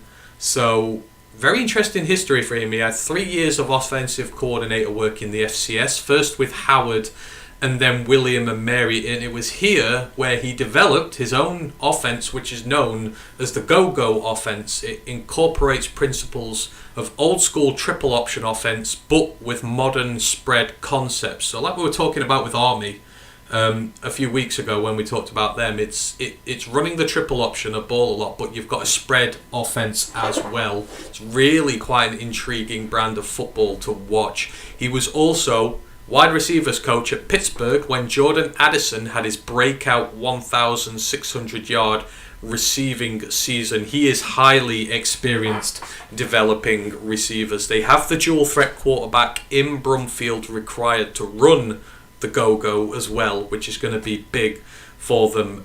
Star running back Aidan Robbins has transferred to BYU. That's a move to watch out for, because BYU need a running back and they've got one now. He had a 1,000-yard season last year, but they did manage to land Vincent Davis out of the portal. He's been a 4-year contributor at Pittsburgh in the Power 5. He has over 2,200 scrimmage yards to his name. They got Courtney Reese coming back. He had 350 yards plus last year, but he was averaging 7.3 yards per carry as well. And they've also got Gary Quales arriving in from Alabama A&M. He had a 1,000-yard season to his name in 2021. 2022 was a bit injury-ridden, but he is a guy in form at the moment. Offensive line has been decimated with 70% of snap experience gone from last year. They've gone to the portal to try and solve it. And as Ryan mentioned, losing a lot of a bad O-line is not necessarily a bad thing. They've brought in huge guard Jalen St. John from Arkansas. He's had some minor snaps over 2 seasons there. And the bigger one, they managed to poach Buffalo's starting center Jack Haas out of the portal. So the interior has gotten real big reinforcements this year, but it is still a big building job for them, but they've got the pieces in there. Wide receiver Kyle Williams left for Washington State, but leading receiver Ricky White is back, and that will be a name familiar to Michigan State Spartans fans. He transferred out to UNLV last year. He had a good first year with them. And they've brought in a whole host of guys to compete for depth. They've brought in Dominic Jacinto from New Mexico State, Landon Rogers from Arkansas, Gavin Thompson from Pittsburgh, and Jacob DeJesus from the JUCO ranks. He's had very productive time there. They're all guys who fit the needs of the go-go offense. It uses a lot of shift, a lot of motion. You need receivers who are capable of that. On the defense, Odom's brought across a friend with him from Arkansas to be his defensive coordinator. That is Michael Shearer. He was the linebackers coach at Arkansas, and they've raided the portal for a ton of players to try and get it up and running, as nasty defenses are the trademarks of an Odom team. He's trying to get it implemented right away. You've got Darius Johnson. He's the team's nose tackle. He is an anchor in the center of that line. You've got Jalen Dixon. He works as one of the 3-4-D tackles. He had 3 sacks, 6.5 tackles for loss last year. He's looking to step up. SEC provides the new recruits. They've brought in Xavier Carter from LSU and Jackson Woodard from Arkansas. They really need to beef up that pass rush, and they've tried. Fred Tompkins is the presence at linebacker, but he needs help. They've got to find depth at the position at big time. Solid safety pairing in Jordan Morgan and Jonathan Baldwin. And they got a really big pull out of the portal here. They got starting Arizona safety Jackson Turner, who has 1,300 snaps in his last 2 years. That is a legitimate starter from the Power 5. They've somehow managed to pull down into the group of 5. They've also bought in NC State's Jalen Frazier. I know him. I'm a Wolfpack fan. He got released snaps last year, so it is a very talented and very deep safety room. They lost the league quarterback Noel Williams. He got a Power 5 gig with Cal, but they've got guys ready to stand up. Cameron Turner's the big guy in the room there. This team is having a big facelift overall, so it is very hard to project how they'll do in year one, but they've got some really good established pieces in there, right? The offense gets going if some of these Power 5 transfers hit. And I mean, getting a starter out of the Power 5 is a big pull itself. These, for me, are potentially the dark horse this year if they can maintain some of that momentum they started last year. Yeah, so if they hit on some of these portal guys and they can make an impact in their first season, then they're definitely going to get some juice on both sides of the balls. It's just how long it takes new faces to fit in under a new scheme, but they've gone the right way about things. Like I said, they've brought in heavy, but they've used their offensive coordinator and head coach's links to the Power 5, and they've used that to reach out and bring guys in. So yeah, definitely a big injection of talent in areas that they need it. So it'll be interesting. Let's just see how quickly they can hit the ground running. Yeah, absolutely. The potential is there for them. I've just seen in the chat, big shout out to Brent, who's one of our most passionate listeners. We really appreciate it, Brent. He says, I'm retiring tomorrow. 30 years as a Michigan auto worker is enough. Well, happy retirement to you, Brent. Hopefully you will spend some of it here with us at ROTL UK, but hopefully you will spend a lot of it enjoying yourself as well. It's very well earned, so congratulations to you there. Where were we? To the schedule for them then. How do we reckon they're going to do this year? The non-con is spicy, so they don't play week 0. They start at home to Bryant, but then it's away to Michigan, at home to Vanderbilt, and then away to UTEP. But then the conference schedule comes around. Versus Hawaii, then you get a bye break. Away at Nevada, at home to Colorado State, away at Fresno State, but then away at New Mexico, versus Wyoming, and then you finish at Air Force, and then at home to San Jose State. That is 3 incredibly winnable conference games to start all this off before you meet some of the harder teams later on. That's a good schedule, and you've got some big teams to start off with to kind of get you ready for it. Yeah, it's staggered. Like I say, you've got like 1-2 winnable games, big conference game. Like I say, another 2 winnable games. Then you've got, like I say, Air Force, and then you see your season out. So it's spread out fairly evenly. It's not too lopsided, not too front heavy. So yeah, difficult non-con first openers, but yeah, there'll be a chance to shake off the rust and then get straight into Hawaii, and then that's where the business begins. Like if the big players and the imports, like say, come in quickly and hit the ground running, like by the time they get to Hawaii, they could be ready to drop some serious points before the bye. So yeah, the schedule is set up fairly kindly for them to potentially do some damage. Exactly. That's why I've got them as one of my dark horses this year, because the schedule favours them. So we will see. The player to watch, Ricky White, the wide receiver, the Michigan State transfer. He's 6'1", 190 pounds. He took to life in Nevada pretty well last year. He had 622 yards, just the 4 touchdowns, but he's established himself as Blumfield's favourite target. And with Blumfield still under centre, Marion is now his offensive coordinator, who is known for the development as wide receivers. This has the potential to be a huge season for the former Spartan. He does have a little bit of a drop issue to sort out, but with the production he had in sort of a dead offense last year, it's hard not to be excited about him coming into this season. So Ricky White, the wide receiver, he's the guy you want to check out with the Rebels there. Right, we're down to our last couple of teams. So, the Utah State Aggies, what a fun season last year for them, right? Established 1892, they play at the Maverick Stadium. 2021, well, wasn't that a season and a half? They went 11-3. They were 6-2 in the Mountain West. They were champions of the mountains. Despite preseason, they were slated to finish 5th in their division. That's just their division, not even the conference. It was a huge shock to the system, but congratulations to them. But 2022, it came around, and the Bills were paid that year. They went 6-7, so still made a bowl game. They were 5-3 in the Mountain West, so still had a positive conference record, but it was a bit of a trip back down to earth. Some big rivalries here.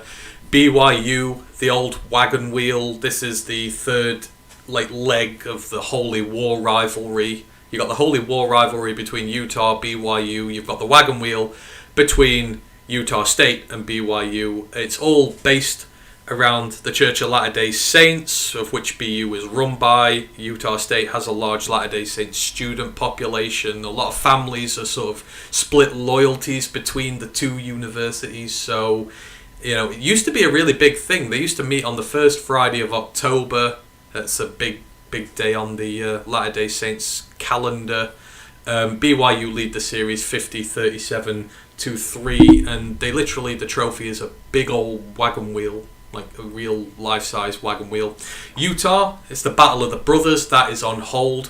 This used to be a huge rivalry game. They used to play it on Thanksgiving, such was the esteem in which it was held, but that ended in the 50s. They've not played one another much recently because they've not been in the same conference, and I believe in 2015 it was just stopped altogether. Utah, they're winning that series 80-29-4.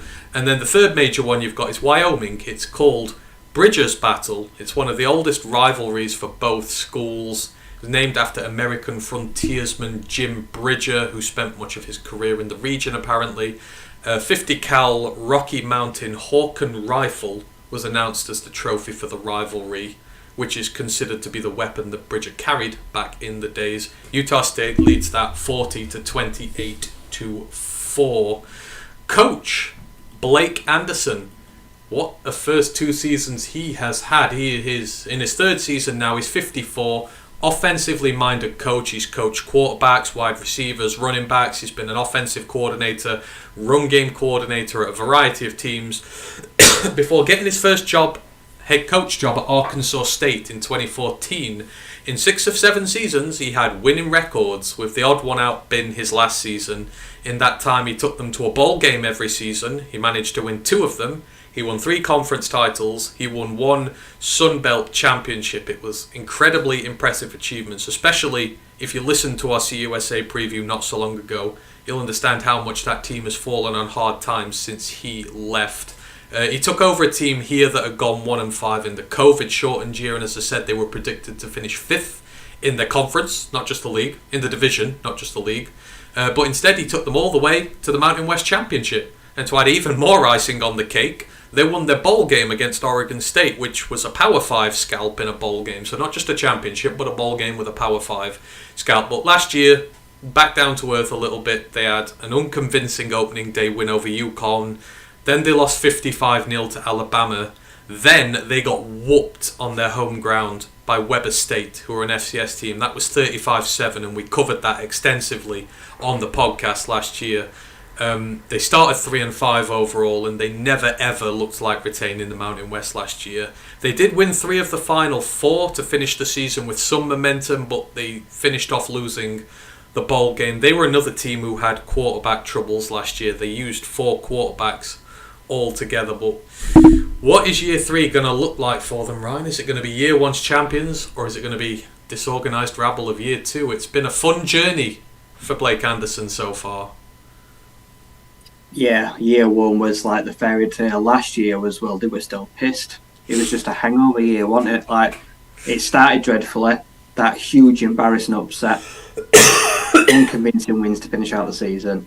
And lost a ball game. Last year was pretty much a disaster. You couldn't have dropped the crown any further. And yeah, going from such a stable quarterback, say in 2021 from like Logan Bonner, to then using 4 quarterbacks last year and having no consistency under centre. Total night and day.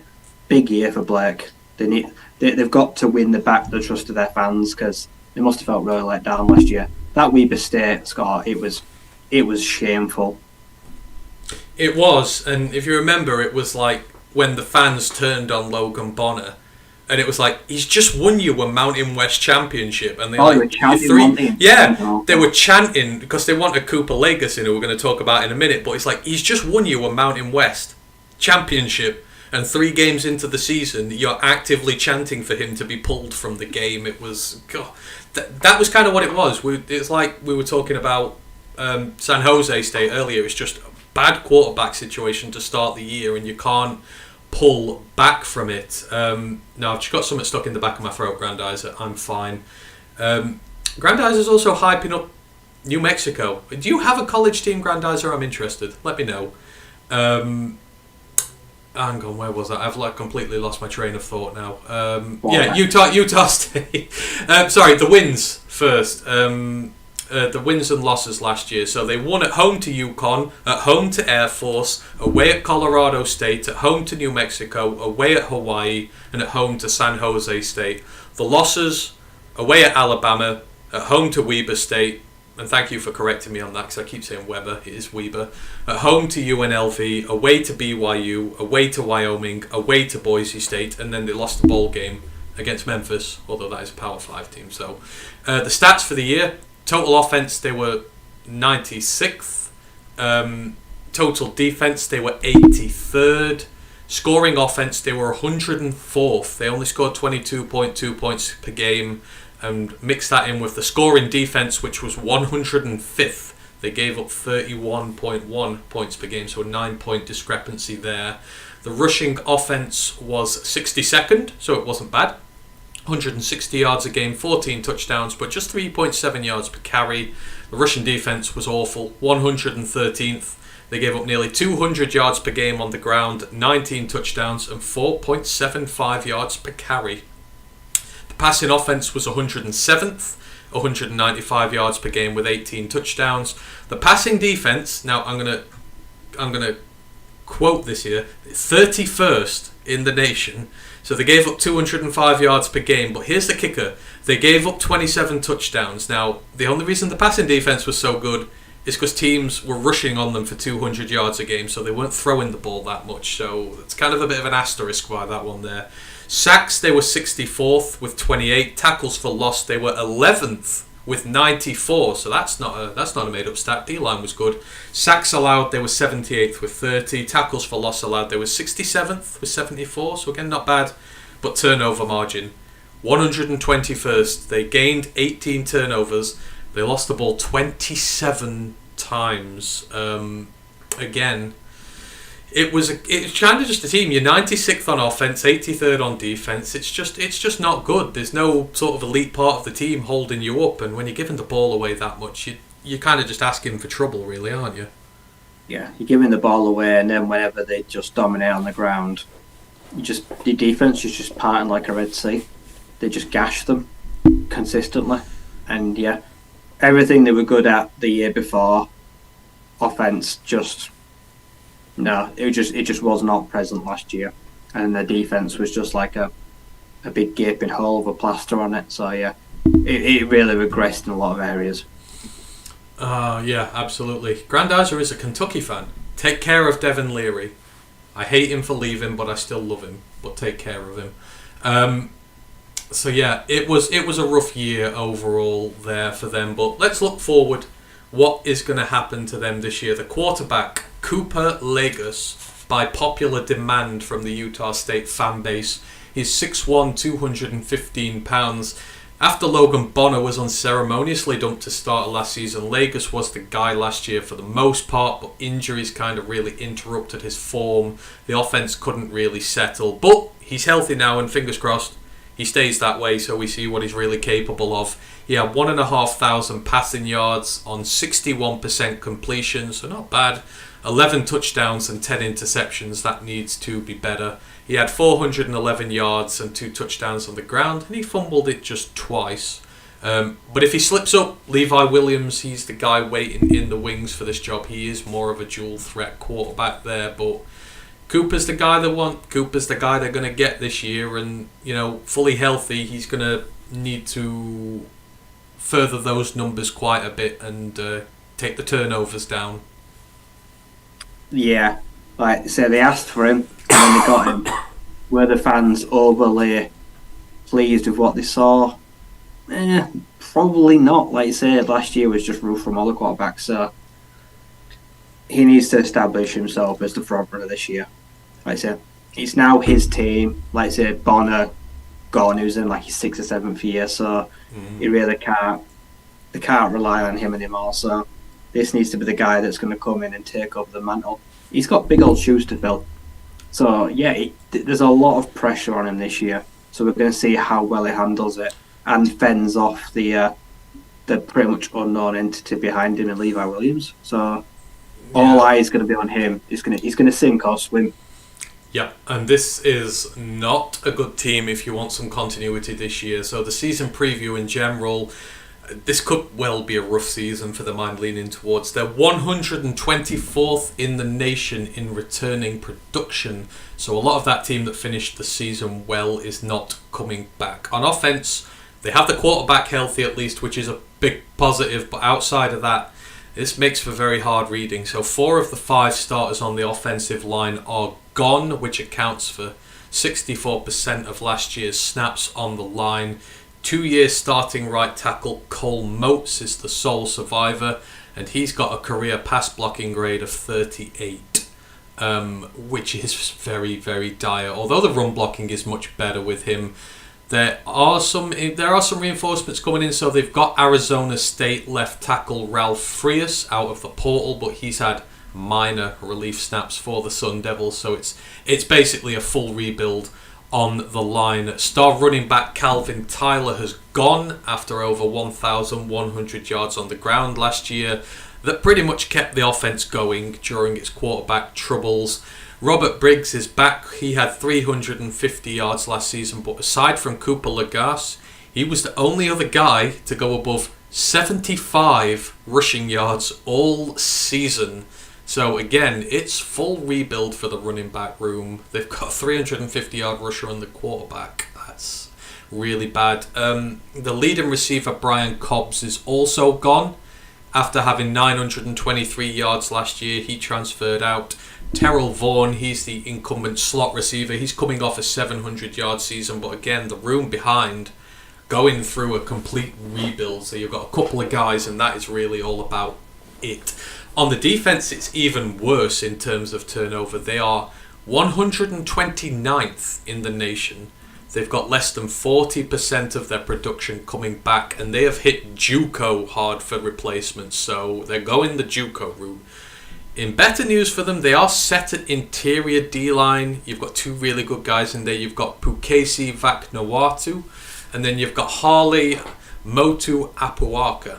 They are both quality, experienced veterans. They've brought in Power 5 guy Sir Mells from Oregon to provide depth, but they desperately need guys on the edge to complement them. They did bring in JUCO edge Kian Sloan. He comes in after making some big waves, and they'll be hoping that he can be the guy to come in and hold up one of the ends, but they still need a lot more to hit. MJ Tafisi is most of what is left from the linebacker room. He had 9 tackles for loss last year. He likes to come up and blitz. They've attacked the Power 5 for portal guys. So they've brought in Gavin Bartiel from Washington State, but he's seen no game time at all. They've brought in Logan Pilley as well from BYU. His only serious game time came in their bowl game last season, so both very raw. Secondary also has a whole new bunch of transfers coming in to fight for a lot of empty starting spots. Javar Strong and Jalen Martin both come in via JUCO, although both of them started their college careers in the FBS. Eek Larson leads the safety room. He is a do-it-all guy who leads by example. You've got Michael Anyanwu.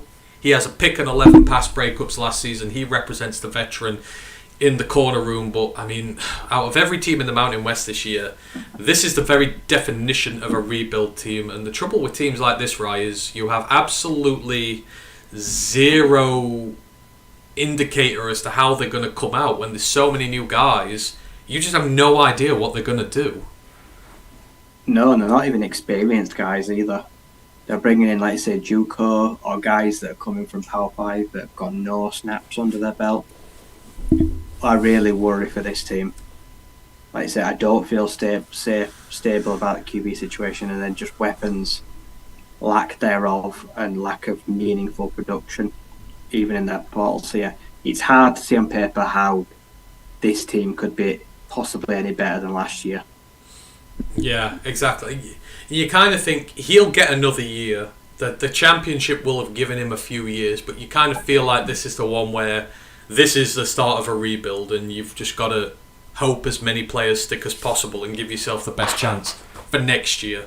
I don't foresee. I think they might be they might be below the Hawaiis and the Nevadas this year. I think they're going to get dragged right down there, so it's going to be tough. I'll talk about the schedule in a sec, but first, Grandizer says, I live in Tempe, Arizona. I should ask Ryan what shirt size he wears. I live 1 mile from Arizona State University. The bloke is an ASU fan, correct? Yes, he is. So, I don't know. I think Grandizer's offering to get you some ASU merch if you want it there, right? So, just let him know your shirt size and we'll see what he can do. Yeah, well, just renamed Sun Devil Stadium. I can't remember Ash put in the chat. Something like Stadium or like Bank of America Stadium or something like. Oh. It's going to be a long old year in Tempe.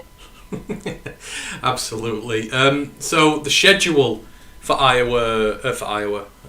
for Utah State. So they don't play week 0. They start away at Iowa, then they're at home to Idaho State, away at Air Force in their first conference game. Then they've got James Madison and UConn on the non-con slate.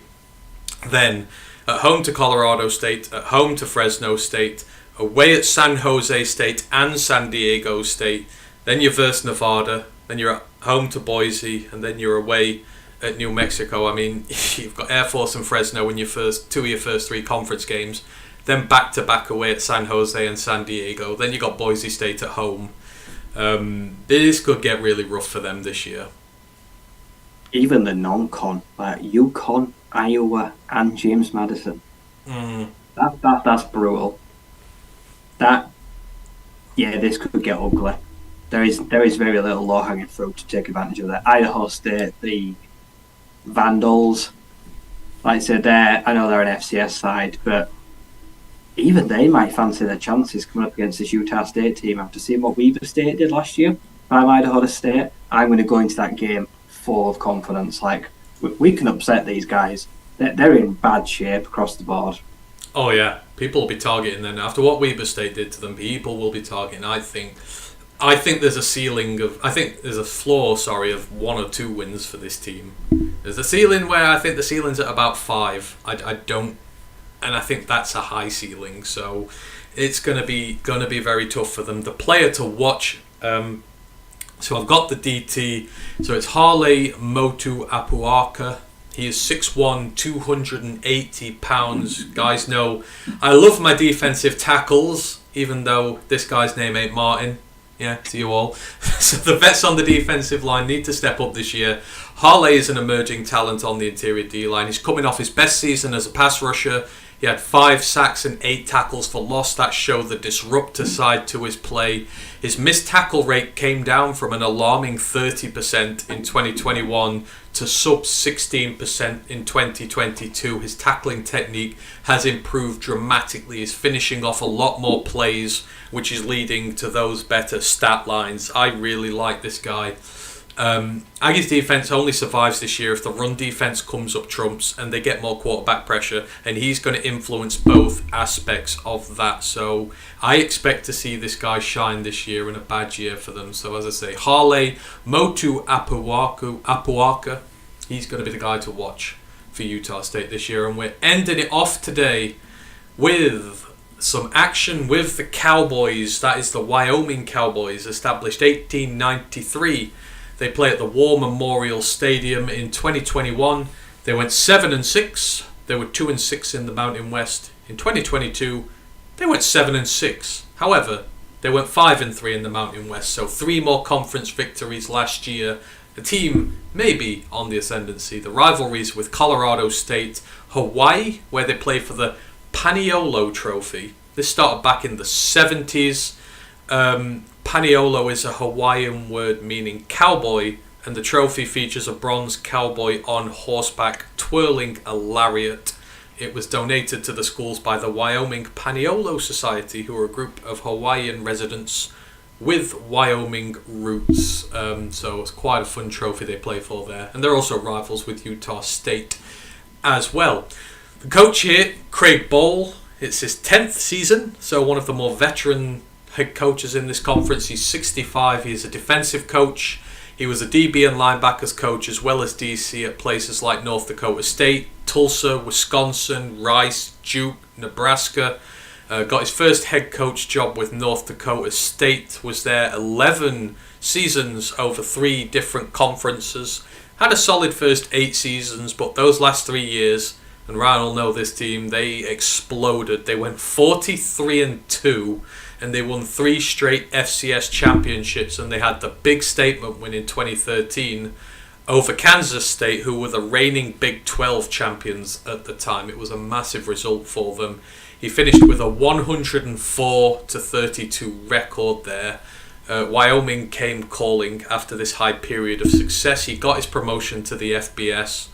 Had 2 really bad seasons when he started, but he flipped it in year 3, where he won his only Mountain West championship to date. But in the 6 seasons since, he's got 4 winning seasons, an exact 500 season, so just 1 losing season in the last 6. However, 2022 was the first time they'd finished better than 500 in conference since 2017, so it was a much needed improvement year for him.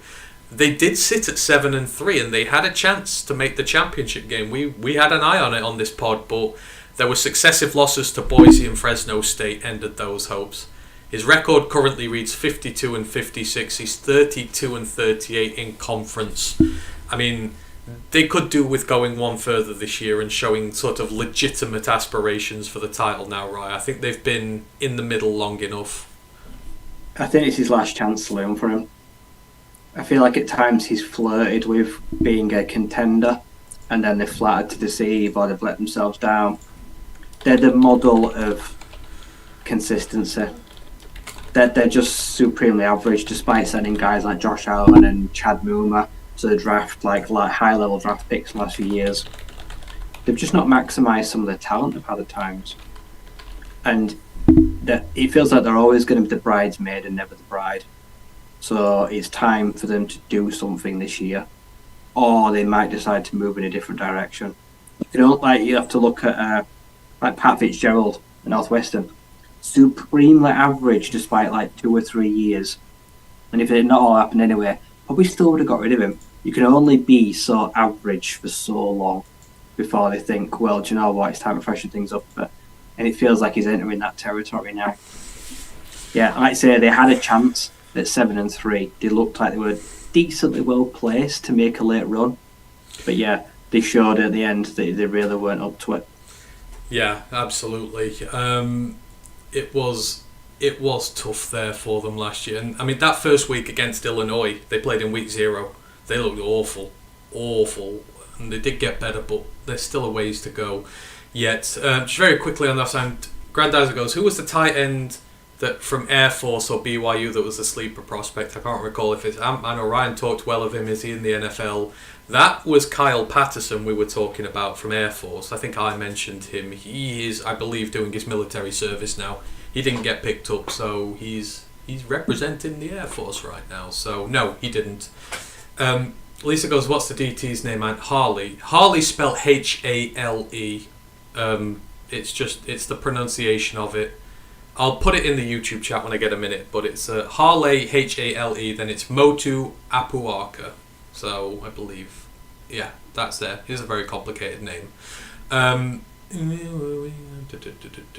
Wyoming, Craig Bowl. Right, so the results. Last year, the wins came at home to Tulsa, Northern Colorado, and Air Force. Away at New Mexico, at home to Utah State, away at Hawaii, away at Colorado State.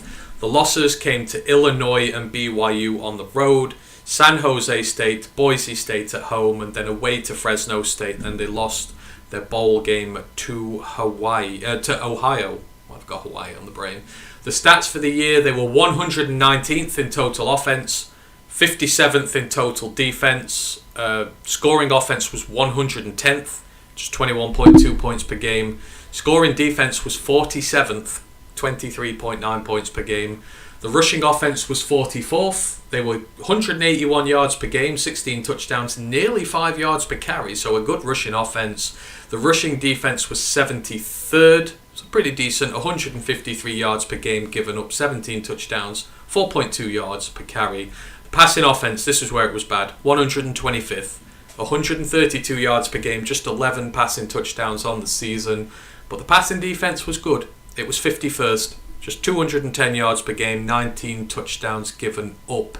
In terms of sacks, they were 21st with 37. Tackles for loss, they were 72nd with 73. Sacks allowed, they were 30th, just 19 given up all year. And then tackles for loss allowed, they were 25th, just 58 given up. So offensive line did some good stuff, as did the D-line. Turnover margin, though, they were 80th. They gained 14, they lost 16. So it's kind of the pattern with a lot of these Mountain West teams, right? That just the offenses are not good and the defenses are really working their asses off to make up for it. Yeah, that seems like the theme of today's show. Like above 50 defenses and then offenses that are like below like 80 or 90, really getting their asses carried. Quite frustrating, really. Like I said yesterday, previous episodes we're talking about a lot of like strong offenses, and today, yeah, they're just treading water and hoping that their defense makes plays for them or keeps the opponent out. So it's not a recipe for success. And it's another team that we've seen, that asked its defense to do too much, and the offense just, especially another team that struggles to pass the ball, just not good through the air. No, not at all. Grandaz, in terms of sleepers, the sort of player to watch I mentioned at the end of them, they're sort of some of the sleepers in there. But we'll chat about it at the end if there's any more guys in there for sure. So right, let's look on to next season for them. So the quarterback, and this is where the issues are. Andrew Peasley, probable, 6'2", 213 pounds. He was the guy we talked about last year. He was the former Utah State backup, so we kind of were worried that it would be an issue for them. He got his chance as a starter last year, but it was not pretty in big spells. He had 1,500 yards on just 52% completion, 10 touchdowns, 9 interceptions. He had 473 yards on the ground and a couple of rushing touchdowns, but he fumbled it 7 times as well. So turnovers, massive issue, but it's year 1 as a starter. He's now familiar with the system, more cohesion with his weapons. It may predicate an improvement in form, but just in case it doesn't, they do have more of a running quarterback threat in Jaden Clemens ready to come in if he starts slow. But this was something we talked about last year, right? Beasley, he's coming from in conference as a backup, first year as a starter, and that's kind of what you're going to get when you get that sort of guy in. Yeah, it wasn't a great scenario to come in, and he played to be expected. Lack of confidence. Like say 52%, that's bad. Only completing 5 out of 10 passes, that is a worrying. Like you say, his throws were wildly inaccurate. He did not build chemistry with receivers even over the space of a year. And yeah, what was it? 18 turnovers lost, and he accounted for 16 of them. That's the biggest issue. He was the sole reason they gave the ball away. Now, if it can be done. We've seen Jared Goff do it. It went from 1 year, he fumbled nearly 9 times in his first year at the Lions, and then last year barely coughed the ball up once, nearly on the ground. So yeah, it can be done in a year. So yeah, if he cleans up the turnovers, his play will automatically get better. But yeah, if they do decide to go in another direction with him, it won't exactly be a surprise if they go over more of a running quarterback to try to protect the ball. If he does get them all, if he has a spell of the drops again. Oh yeah, absolutely. I think the leash might be short with him this year. They'll want to go further up in the conference this year. I mean, so looking at the season preview. So yeah, they went bowling with 119th best offense in the nation. So if they could sort that out, is there a possibility they could threaten the Mountain West Championship game? Maybe a long shot, but it is on the board. But like I say, the offense has to improve significantly, and that all starts with Peasley at quarterback. Cut out the turnovers, up the accuracy of your passing. You're right, it was 17 of the 19 turnovers he was responsible for. You've got to bring that down. The running back room, it's lost a huge presence. 1,000-yard rusher Titus Swen is gone. He's somewhere in the NFL now. I don't know where. But they do get DQ James back. Despite just getting 370 yards last year, he was running at an average of 8.7 yards per carry. So that's pretty good if he can carry on that as a starter. And he's going to be backed up by Northern Illinois transfer Harrison Whaley. He's coming off a 900-yard season and 5 touchdowns for Northern Illinois. So that's a good get out of the transfer portal for them. So the parts are there if the offensive line does its job. Trouble is, the offensive line has lost some of its parts. So the star right guard Emmanuel Pregnon, he's gone to USC. Probably going to be starter there. Their left tackle Eric Aboge is fighting for an NFL roster spot. Mikael Janice, who was expected to take one of the starting guard spots, has left for Louisiana Tech. They do have a really good centre. He goes by the name of Nufofihu Tulafono. He's a really good anchor for the line, but they've kind of got to sort out everything around him. In terms of the receiving core, they've lost their top target Joshua Cobbs to Houston, but they do have options. So Wyatt Weiland should be the number one target early on for them there. Trayton Welch, he is one of the Mountain West's best tight ends, so again another good option there. And they've hit the portal. They've brought in Devin Body. He's coming from Vanderbilt. He saw some rotational snaps there, so some losses, but there are some maybe good bits in there to have as well. The defense, it's in sort of a better position than the offense was. The run D needs to get a little bit stronger this year, but they do have a loaded group of potential talent here. So a big return here. So you've got Cole Godbout. He is their nose tackle. He is like the heart and soul of this team. He missed 2022 with a foot injury, but he had a massive 2021 and he is back this year. So it is a big addition to their D-line. He's back. Their top pass rusher, Devon Harris, is back as well. So that D-line has the potential to be dominant, as does the linebacking duo. They've probably got the most productive pair of linebackers in the Mountain West in Easton Gibbs and Shea Suinoa. These guys big. They're like both 230 pounds, but they are blitzing 230 pound linebackers. They had 194 combined stops last year. These are two big boys, good against the run, who can pass rush as well. The secondary is intact for the most part. They did lose corner Cam Stone to Hawaii, which was a little bit of a shock because he was their starting corner, but they've got enough depth to replace him and expect an equally good season out of him there. Ja'Cory Hawkins is one of the best guys there in their cornerback room. Wyatt Eckler is back in as well. He was the third leading tackler on the team. So again, injuries are a bit of an issue, but they're getting guys back. They've had guys who've been out last season, so it's kind of like bonus players that you're getting back as well. The defense has the potential to be really good again. I like a lot of the guys on here. It's just another team, and it seems like we're repeating this. They've just got to sort that damn offense out, and they could challenge for the Mountain West. It's open. Yeah, I feel like the offense has got some big question marks, like you say, offensive line, well, quarterback play in general. Like I say, there are some weapons. They just need to be consistent in getting the ball. And when I think of Wyoming football, anyway, I think of defense.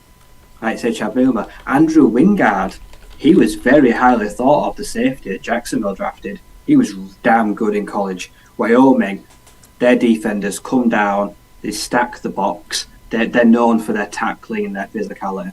They are really good. Their linebacking cores, their safeties. So yeah, they like to set the tempo on defense, and I expect them to do that again this year, getting those guys back and who they've got there already added. I think this will be another year where the defense will lead from the front and expect the offense to follow.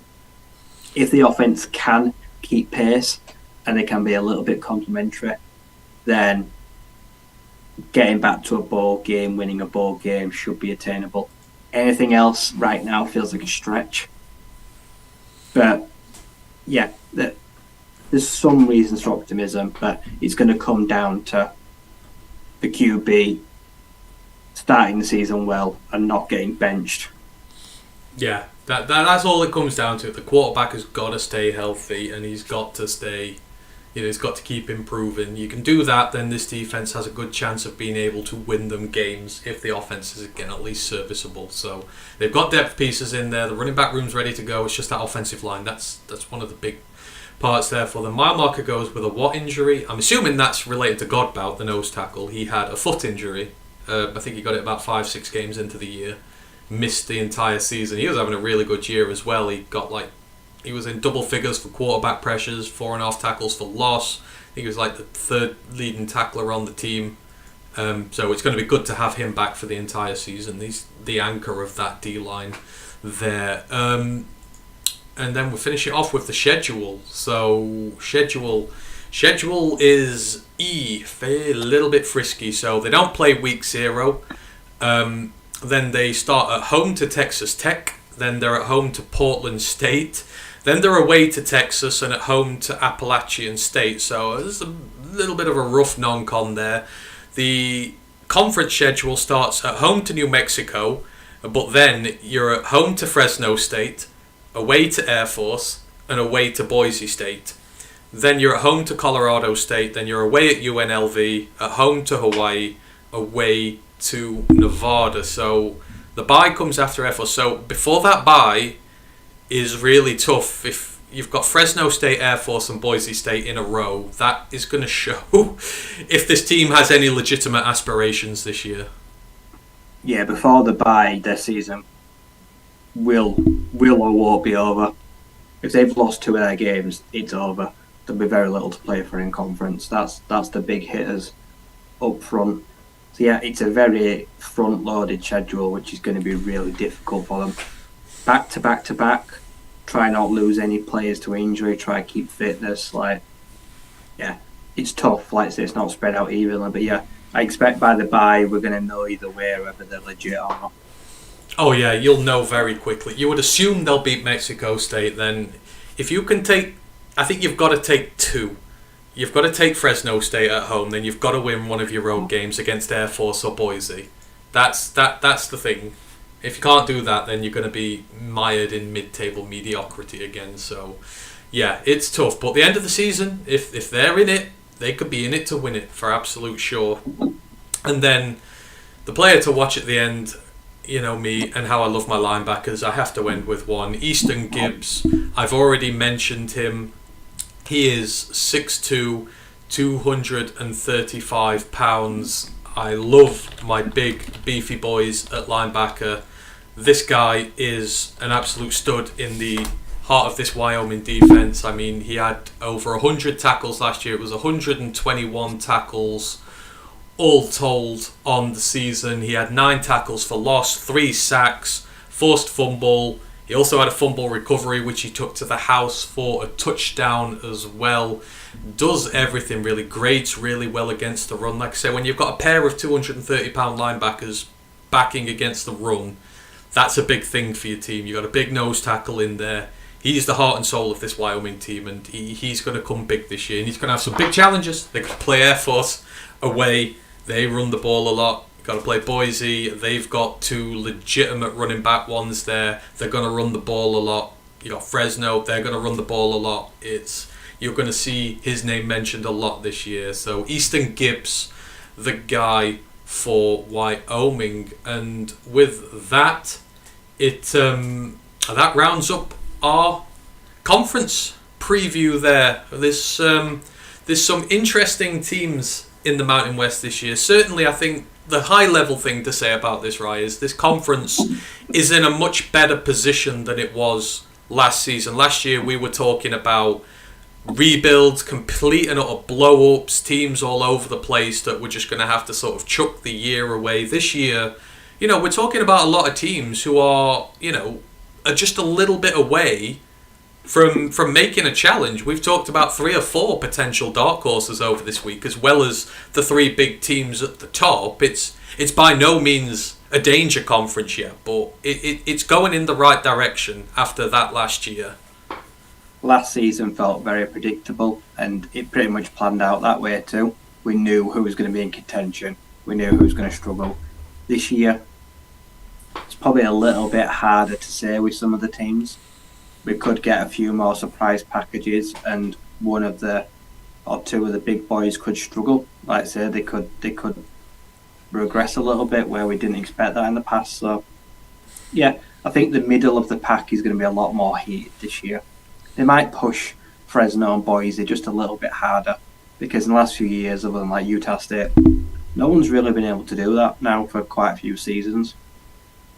No, absolutely not. I'm looking forward to it because that mid-pack might just create a contender, which is going to go up for one of the big guys. And, you know, 'cause you're thinking it's going to be Boise, Fresno, Air Force probably going to be up there again. But one of these mid-table teams could just get the right schedule, get the right run of form, and we may have another Utah State where just a team comes out the complete and utter blue and shocks everybody. So, yeah, we hope you've enjoyed the conference preview for the Mountain West this year. I think it's going to be really, really exciting about that. Just thank you to everyone in the chat talking about sharing these videos, liking these videos. Really appreciate it. Oh, if some of these Americans don't like us, then they're missing out. Hopefully you guys who do come and watch us enjoy it. We do put a lot of effort into these. So, yeah, we really appreciate you all being here with us. Grandizer asks, is Hank a California State University Bulldogs fan? Presuming because, you know, of the breed of dog. But Hank doesn't have a college team, I don't think, does he, Ryan? Or does he? No, he don't really have an NFL team either. Like, he don't really care. I think he just gets mad when the TV's on so late and it disturbs him. I think he'd rather not have any football at all. Oh, you know what we should... I reckon this might be good at... You know how people are putting up all these TikTok videos and everything, like with their animals, like picking the results of games and stuff like that. Should we do that with Hank? We'll give him like 10 fixtures to pick from, and it's Hank's picks for the Pick Watch or something. See which paw he puts. I could get him like bowls and some treats and something. Oh, we might do that. Okay, then we might do that. We might do Hank's picks for this year. Then Hank gets to. Me and Ryan do our predictions for the Pick Watch on the show. Let's get Hank to do his as well. We'll see what he comes up with. Probably the bowl with more treats in it, but who knows? Hank might just be better than the pair of us. I absolutely think that he might be. If anyone has any questions or anything Mountain West related wise, or just college football related wise you want to talk to us about before we get out of here, then we will do so. I'll just go through some of the closed down stuff first just to get that out the way. So next shows, the Roar of the Lions UK main podcast. We will be back on Monday. We will be talking more about training camp, which has been a good barrel of laughs so far, and there is a lot going on this week. And don't forget, on Sunday we will be back with the final episode of our rookie tape reviews.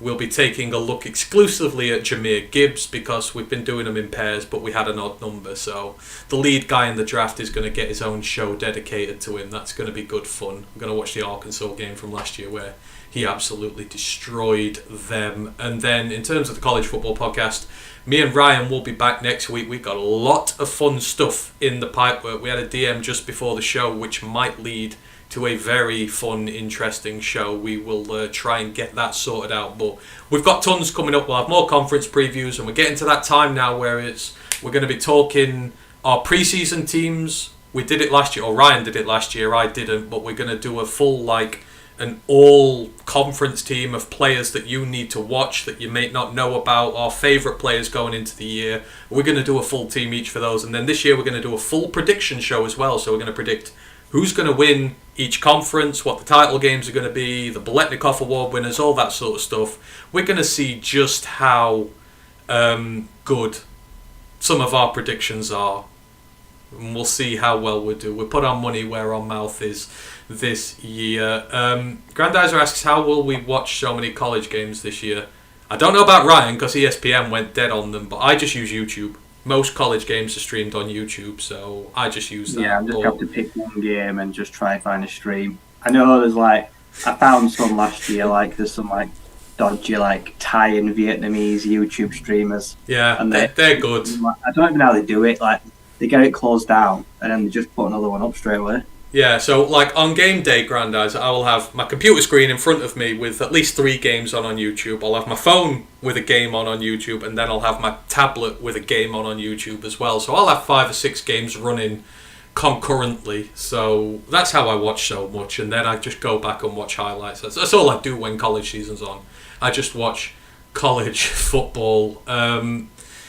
Oh, at least Hank needs a job. Well, Hank might do. We'll have Mystery Hank. He'll be our Mystic Meg who predicts the shows, and we'll show you live him predicting them. So if you want to pick Hank's picks for this year, see if he's like that lucky octopus that guessed all the World Cup results right so long ago. So yeah, appreciate that. So yeah, there are all the new shows. Thank you to everyone. I don't think I've missed anything else out. Mark Marker goes, nice to catch with you guys for a while. Tonight is Browns at Jets. Lol Rogers. Yeah, enjoy the Hall of Fame game if you are going to watch it. We will. It's not great, but it's football, so we're going to stay up and watch it, providing we're allowed to, because we've had issues again with DAZN and NFL Game Pass, but hopefully we get that sorted for the season. So Brent goes, Dusty my cat says the Lions are going 13-4. Right, everybody, money on 13-4 for the Lions this year. That is how we are going to do that one there. You know where to find us all: YouTube, Twitch, Twitter, all those good things. Just search Roar of the Lions UK. You will find us on there. If you can, just like, subscribe, all those little things. They're just clicks, but they mean a lot to us and the algorithm for getting new people to see us. So enjoy your evenings, enjoy your weekends. We shall see you again on Sunday. Just remains for me to thank Ryan, as always, and we shall see you again very soon. Until then, we bid you adieu and one pride.